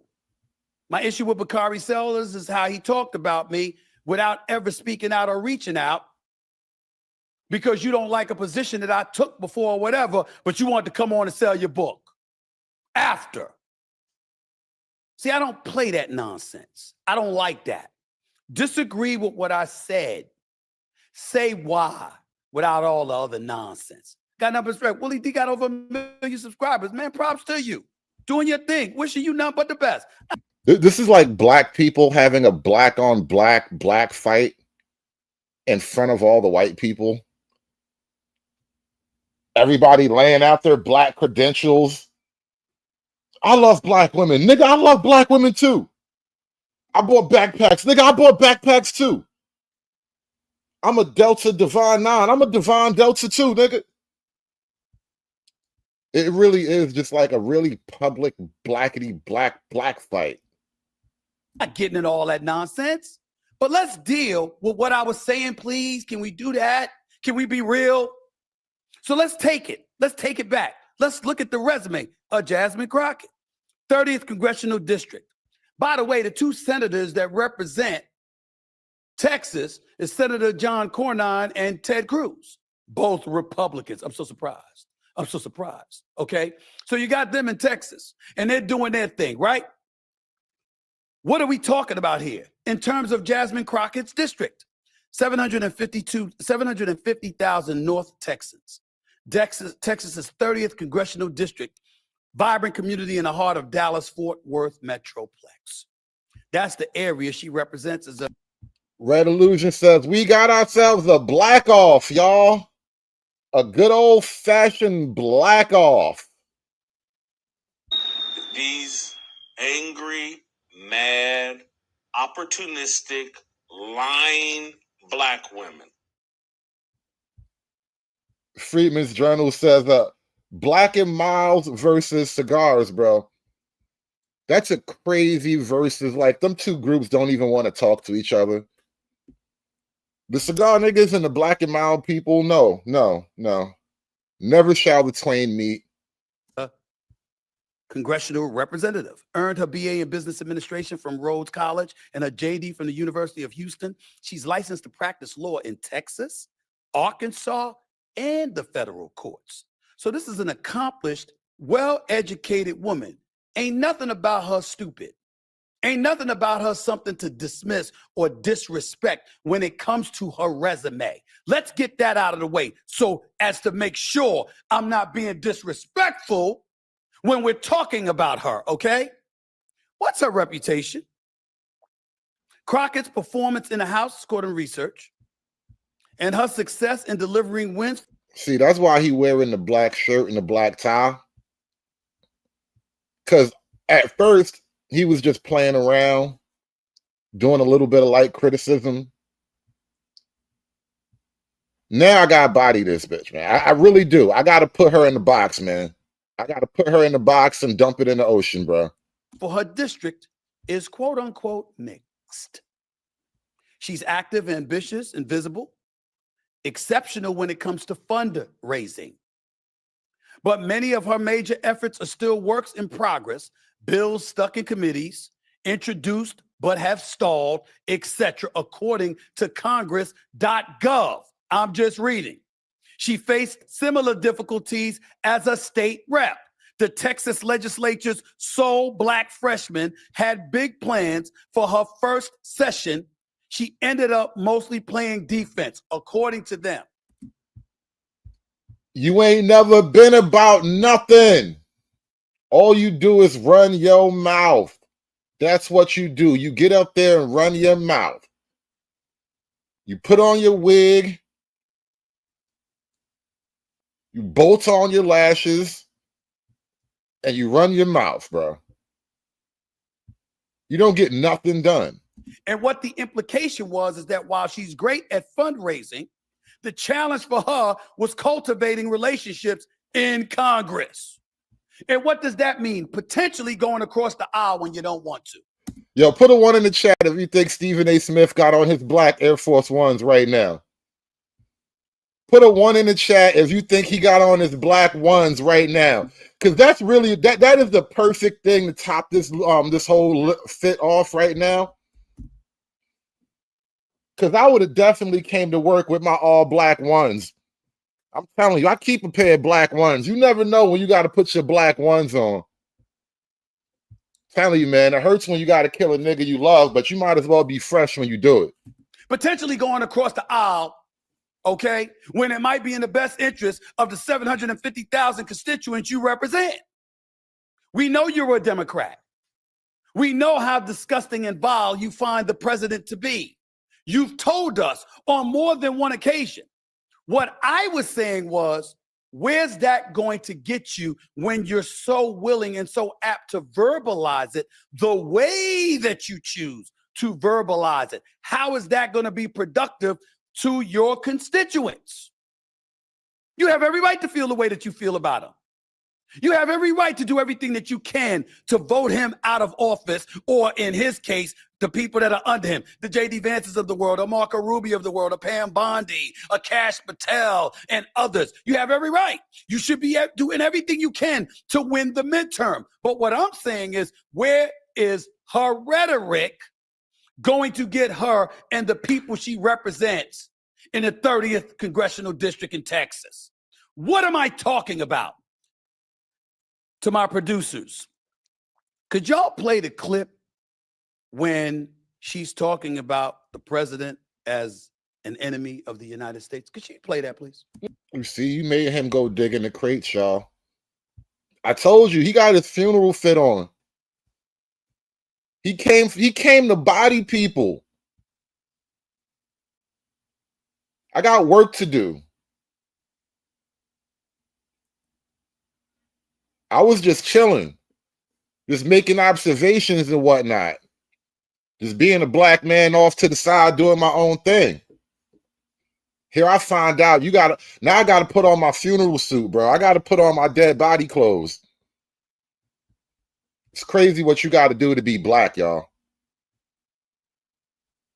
I know the struggle, Stephen. I know how it is, man. It's crazy what you got to do to be black. Sometimes you got to catch your body to keep your black card, bro. Stephen, I've been there. I know what it's like, bro. Sometimes you got to catch your body to keep your black card intact. And you know what happens? You know what happens? They hate you, but they respect you for it. Because you know why? We respect the shooter, bro. Niggas respect the shooter. And sometimes you just gotta drop a body to keep your black card. Stephen, I feel you. Tighten up your Air Forces, bro. The reaction to his appointment. He needs to go. I mean, this is very simple. We right now have a white supremacist that is sitting in the White House. He is backed up by other white supremacists. And if you really want to know who the criminals are in this country, you can Google it. You don't have to trust me. But the people that commit 80% of the most violent crimes in this country are white supremacists. Yet for whatever reason, they sit and they serve at the pleasure of the president. They are the ones that were there on January 6th, tearing our democracy down physically. And now we have them tearing us down right here from within. Here is the problem. Of course, Congresswoman, to interrupt you, but President Trump, of course, has denied any allegations of the white supremacists, and that's why he apparently fired what he. I know your point, but he did fire Darren Beatty in reaction, they believe, in part to his attendance at that conference. Does that change your opinion in any No, way? it doesn't change my opinion. So that's the first clip.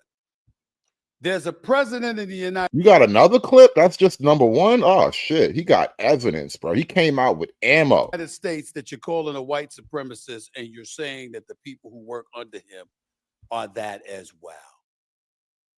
While you're in the government needing assistance from that administration to get things done for your constituency and beyond. Okay, that's clip number one. Play clip number two, please. A full-fledged criminal. Play that, please. Not our democracy. Well, he did say he'd be a dictator on day one. Oh, Democrats, you know, it's just Trump. He just talks.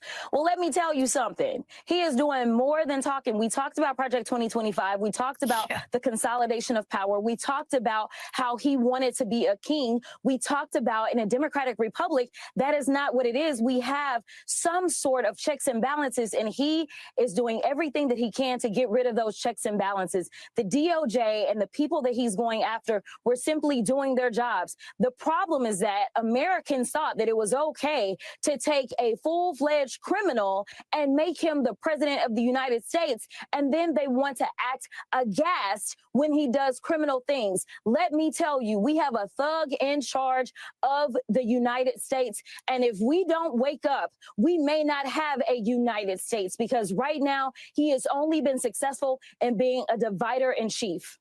So you care about facts, meaning the Democrats and the Republicans don't. Okay.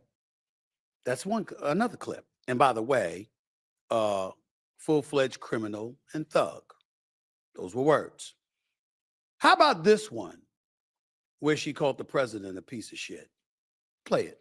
Because the Supreme Court has paved the way for half the stuff that we see that's going on. Listen, Donald Trump is a piece of shit. Okay, we know that. Yes, yes. He is. He is. He is. Donald Trump is a piece of shit. That's what she said. That's the third one.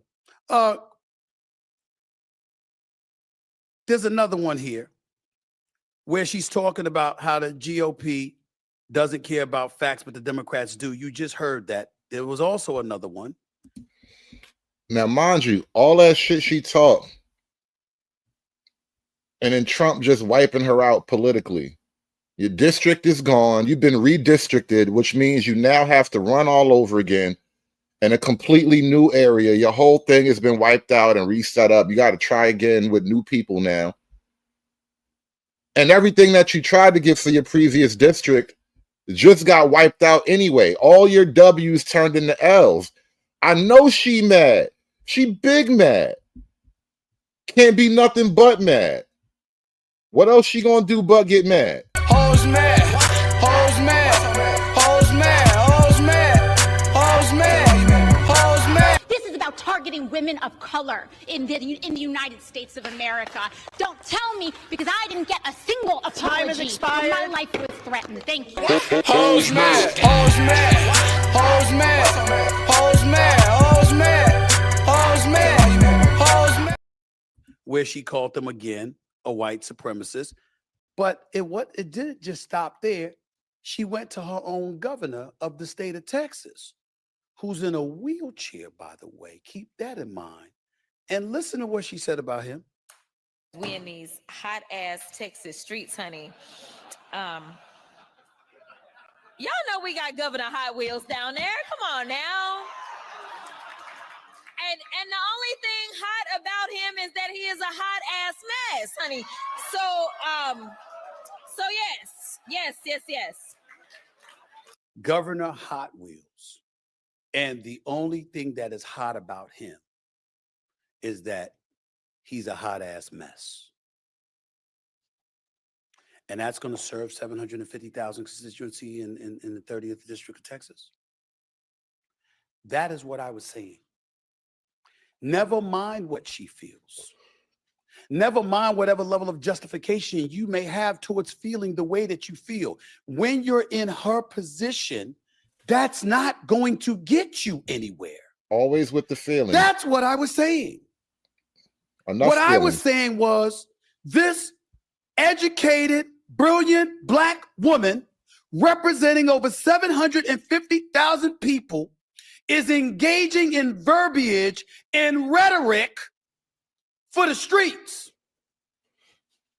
And that's fine when you're in the streets. How many of y'all bring the streets to the table when you at the negotiating table trying to get a deal done? How many? That's what Black people think, though. That's why Black women say shit like, I want a Tupac with a degree. Because they think you can blend the streets with the corporate office. I want to be gangster in the boardroom.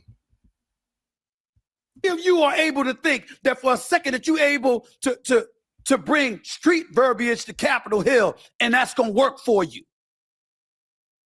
You literally have senators and congressional figures on Capitol Hill on the side of the Republicans telling the networks, whether it's Fox News, News Nation, or anybody else, please, please, please put her front and center on camera. Why would they do that? Because they know it wins for them. And what I was saying was, I appreciate her passion, her intellect, the fact that her heart and her willingness to be courageous and all of those things are in the right place. But my God. You really gonna have to stop with all the extra glaze, bro. Nobody even ordered it. You just keep bringing out all the extra glaze and nobody even cares about all the extra glaze. You just noticed how the glaze don't matter. You can add all the glaze that you want, bro. Nobody cares. You're just gonna have to stop with the glaze, bro. Isn't it about winning too? Ain't it about getting it done? How about positioning yourself, since Jasmine Crockett was on the record stating that we got to keep our eyes on the federal courts because the conservative federal courts are putting forth rules and regulations, policies, and fiduciary and judicial things that serve to benefit one side of our country, but not necessarily all sides. Well, wouldn't that mean that you'd want to become a judge? You are a lawyer by trade. You are licensed to practice law in Texas, Arkansas, and the federal courts. Wouldn't you be somebody? You're calling out her educational credibility. It is a good point. Like, is this what, being educated should look like? Is this what the upper class, the elite of Black leadership should talk like? Is this what it should sound like to be a professional with all of these credentials representing all of these people? That we'd want on the courts, or at least on committees, having a strong arm towards dictating who ends up on the courts, not just the Supreme Court, but federal courts throughout this country, because that's what senators do, right? Wouldn't you want to position yourself to be able to beat a Ted Cruz or a Senator Cornyn? I'm talking about winning. I'm talking about winning. Now, this is exactly why a lot of Black men eventually just leave the left wing entirely. Because even if you wanted to be a Democrat, even if you think, there's racism and white supremacy or whatever, when you actually start to point out things that don't work, when you actually do the thing that men tend to do, which is notice things and try to fix things and, problem, recognition, solution, like we try to figure it out. and they won't let you figure it out. They won't let you work the problem. They won't let you come to the actual solution. And this is actually indicative of the black male-female gender war. Black women are talking about their feelings and black men are talking about winning. Black women are talking about fighting racism and black men are talking about winning. Black women are talking about love and emotional intelligence, and black men are talking about winning. Stuff to be able to beat a Ted Cruz or a Senator Cornyn? I'm talking about winning. I'm talking about winning. And listen, I voted for Kamala Harris. And I voted for her because I said, even though I wasn't fond of her as a candidate, I certainly thought that she would be more willing to work across the aisle and work with more congressional and Senate representatives than he would. And what did that buy you? What did that buy you, Stephen? There is no middle ground. You're on the right and you don't even realize it yet. You gave that token support to Kamala because you wanted to keep your black card. And now look at you. I certainly felt like we wouldn't be hearing words like authoritarianism and dictators and stuff like that. I knew that. So I get where you're coming from. But when you talk about we're honest, they're not. Were you honest when you chose Hillary and you shoved aside Bernie Sanders as a party? Were you honest when you chose Biden and you shoved aside everybody else because it was his turn? Were you honest when you bypassed a primary and made sure to ensure that Kamala Harris was the Democratic nominee for the presidency of the United States when all of you knew, you knew that Biden was finished. You knew. You knew too. And you still voted for her, bro. And Red, that is a great line. If the black woman glaze brought you here, of what use is the black woman glaze, bro? He had no business staying in the presidency. You knew that you could have influenced things in a way that would have forced him out. We would have had a primary, and the best candidate for the job would have been running against Trump this past last November. You knew that. But like 2016, like 2020, as was the case in 2024, and unlike the Republicans, the conservatives, the elite chose our candidate. The people were bypassed on the Democratic side of the aisle. You circumvented your way as a party around the election process, and you have the audacity to talk about how others are a threat to democracy. Where's the consistency? Right. Now he got to lose his black card because y'all want to play games with the politics and still lose. You rigged your own system and you still lost, and now he got to lose his black card. It's a dirty game, Steve. There's no middle ground. No safe place to stand in a slaughterhouse, bro. You just got to pick a spot, man. Tell me I'm wrong. Tell me that the Democratic Party hasn't catered to elites every bit as much as they've accused Republicans of doing all of these years over the last 3 elections. Tell me that they said we listening to the people and we not just doing what we want to do because we're the one that's control the party and we'll manipulate them. Tell me that they haven't gotten folks, not specifically y'all, but folks like y'all, to sit up there and label anybody like me or others who would dare question the establishment and how things go down. You're a black man. It's not your job to question.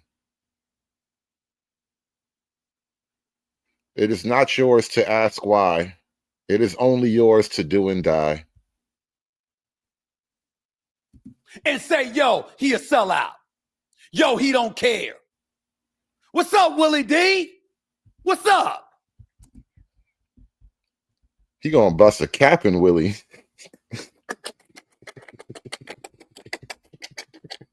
He gonna pull up on Willie in the Texas Watch. He gonna pull up in a Charger, all black, everything. What's up, Willie D? What's up? Do. He don't care. What's up, Willie D? What's up? We want to talk policy? I didn't call you a name. I didn't disrespect you. I didn't diminish you. Your intellect, your soul, your heart, your conscience, and whether or not it was in the right place. I'm just talking facts, bro. You in your 50s too, if not older. You're a grown-ass man. He really is a grown-ass man. You actually an old nigga at this point. You in your 50s, bro. You a young old nigga. What's up? That's it? That's what you got? He being disrespectful? How am I disrespectful? If Jasmine Crockett was in my face right now, I would thank her for her service to our country, but I would ask her respectfully, how do you think that's going to work? So I'm a glazer, but I'm a still checker, though. He trying to keep his black card. You feel me? I'm a glazer, but I'm still asking what's good, though. You see how he trying to walk the line? Is that going to win the midterms? You know how they manipulate stuff. You know how they take sound bites. You know how they can make anybody look if you say the wrong things, particularly when you're an elected official. If you're coming across as belligerent, undisciplined, and a loose cannon, how do you then get to say what Trump is? Or the people under him when they're acting belligerent? Belligerent what? People under him when they're acting belligerent. But what? Or the people under him when they're acting belligerent.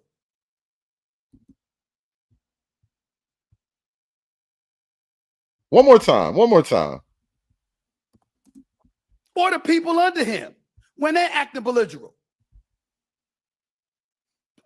Tamika Mallory, respectful woman, black activist, supporter of Black Lives Matter movement, along with various other things, highly intelligent, incredibly accomplished. I've heard so many wonderful things about this sister. I've read up on her a little bit, nothing but profound admiration. And then I see this. Black men, I have a question.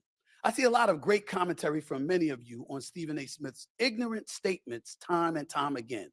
This time he disrespected a powerful black woman who's putting her life in danger, fighting for us. At what point will you all lead the charge to turn him off? Go ahead and turn me off, ma'am.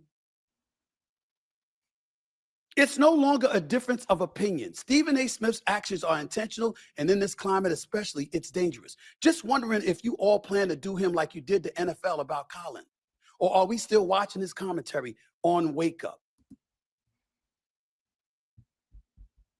Literally typed, "We protect."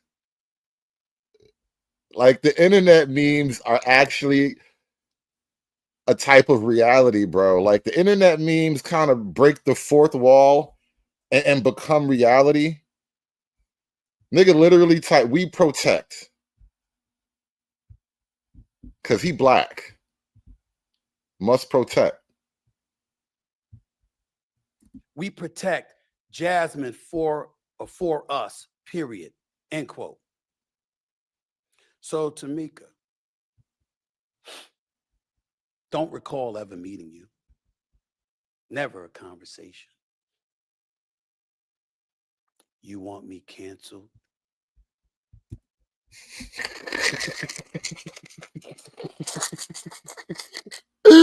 Yo, Steven really felt like he came to drop bodies today, man. It's like, oh, so you put a hit on me, huh?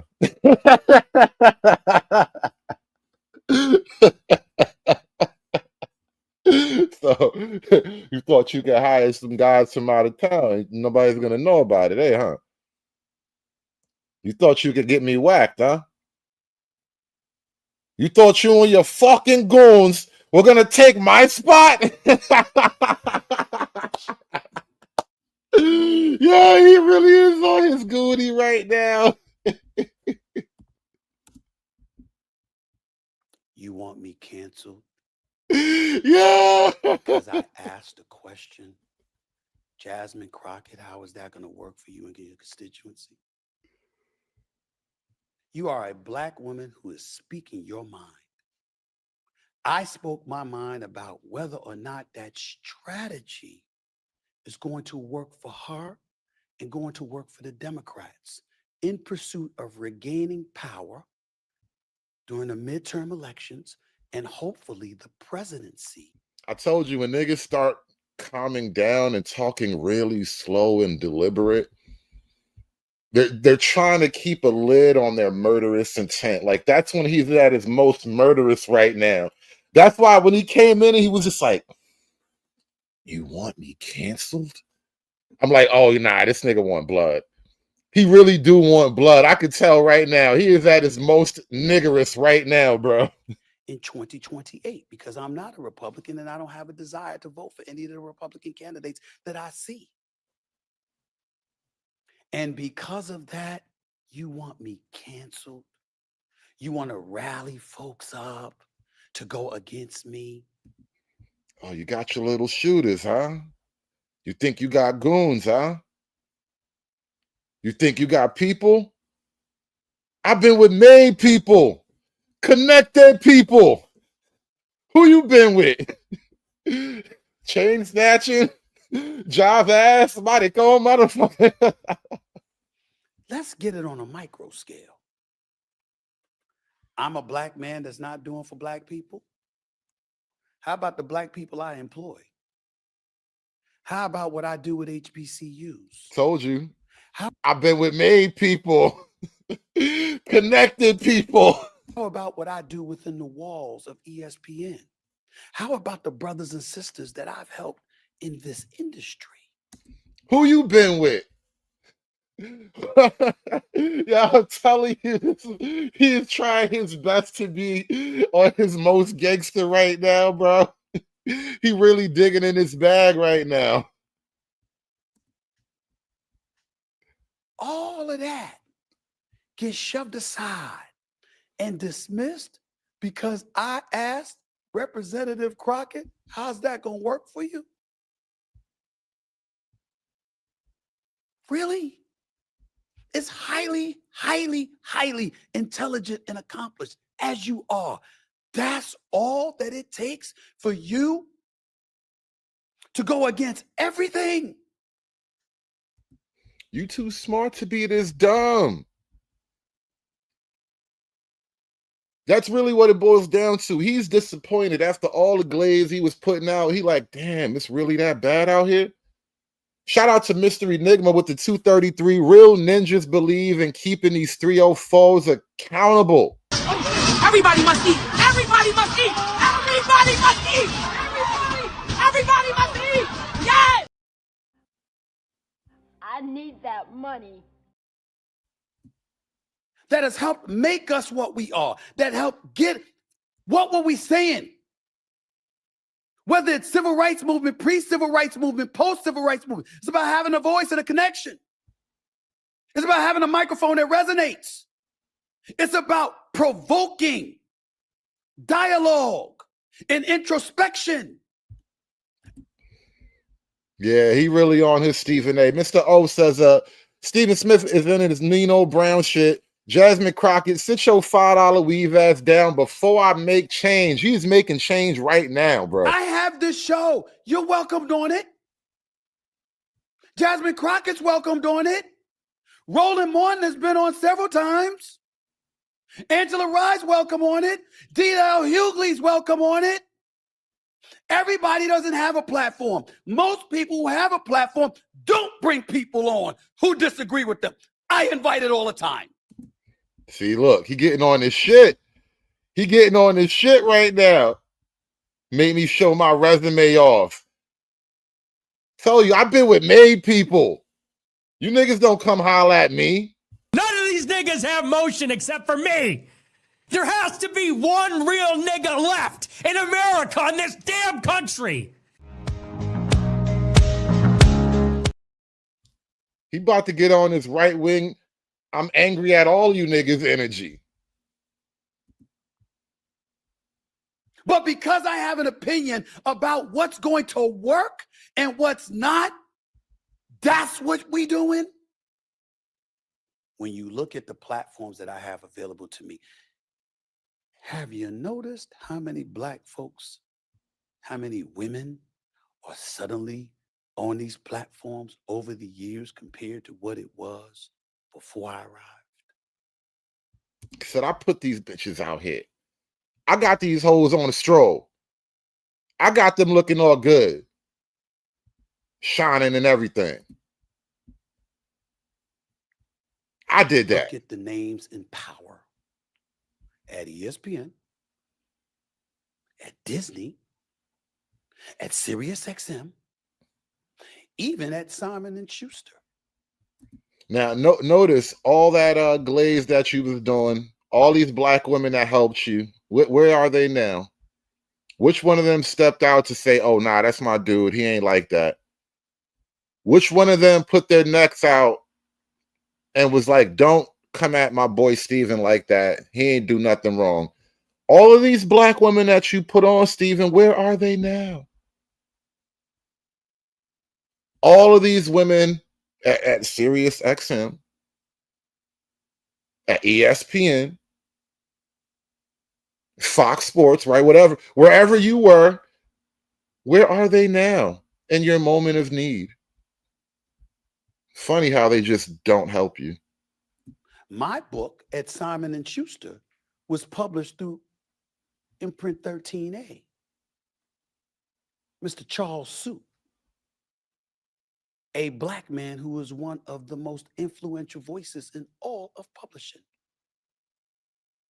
I am quite sure that black people who have worked with me, who have worked for me, who have worked under me, whatever, my bosses, I'm quite sure they don't all agree with every opinion that I say. But they still hired me. And the people that I employ, I still hire them because it's not a requirement that somebody agrees with me in order for me to be allowed over the airwaves. Do you have any idea what you've implied by putting out that tweet? Trying to mess with his money. Because you're a black man and you don't say the approved black things. They try to mess with your money, right? They try to come at your pockets, right? They want to make it hard for you to eat because he don't love black women enough, right? I know what that's like, bro. I know exactly what that's like, Steven, bro. This is how they do you. This is how the blacks try to get you, bro. Want to be masculine showing, but bend over bandits. Hit that like button on your way out. Shout out to everybody that came through today. Thank y'all so much for watching the show. Please drop $1 in the donation plate on your way out of the church. Thank y'all so much for that. Come on, share your dollar. Give me your dollar. Share your dollar with me. Come on. Shout out to Stephen A. Smith, man. The black woman is God. I think he needs to accept that and then make his decisions. But if man had to find out that his God was a woman, I say the black woman is God, and black woman is God. I say the black woman is God. The black woman is God because, you know, she was the first organism on this planet. Aspiring to be patriarchs like what white men have, that isn't freedom. That isn't going to help anybody. It's certainly not going to help black people. It's done. It's done. It's done. It's done. It's done. It's done.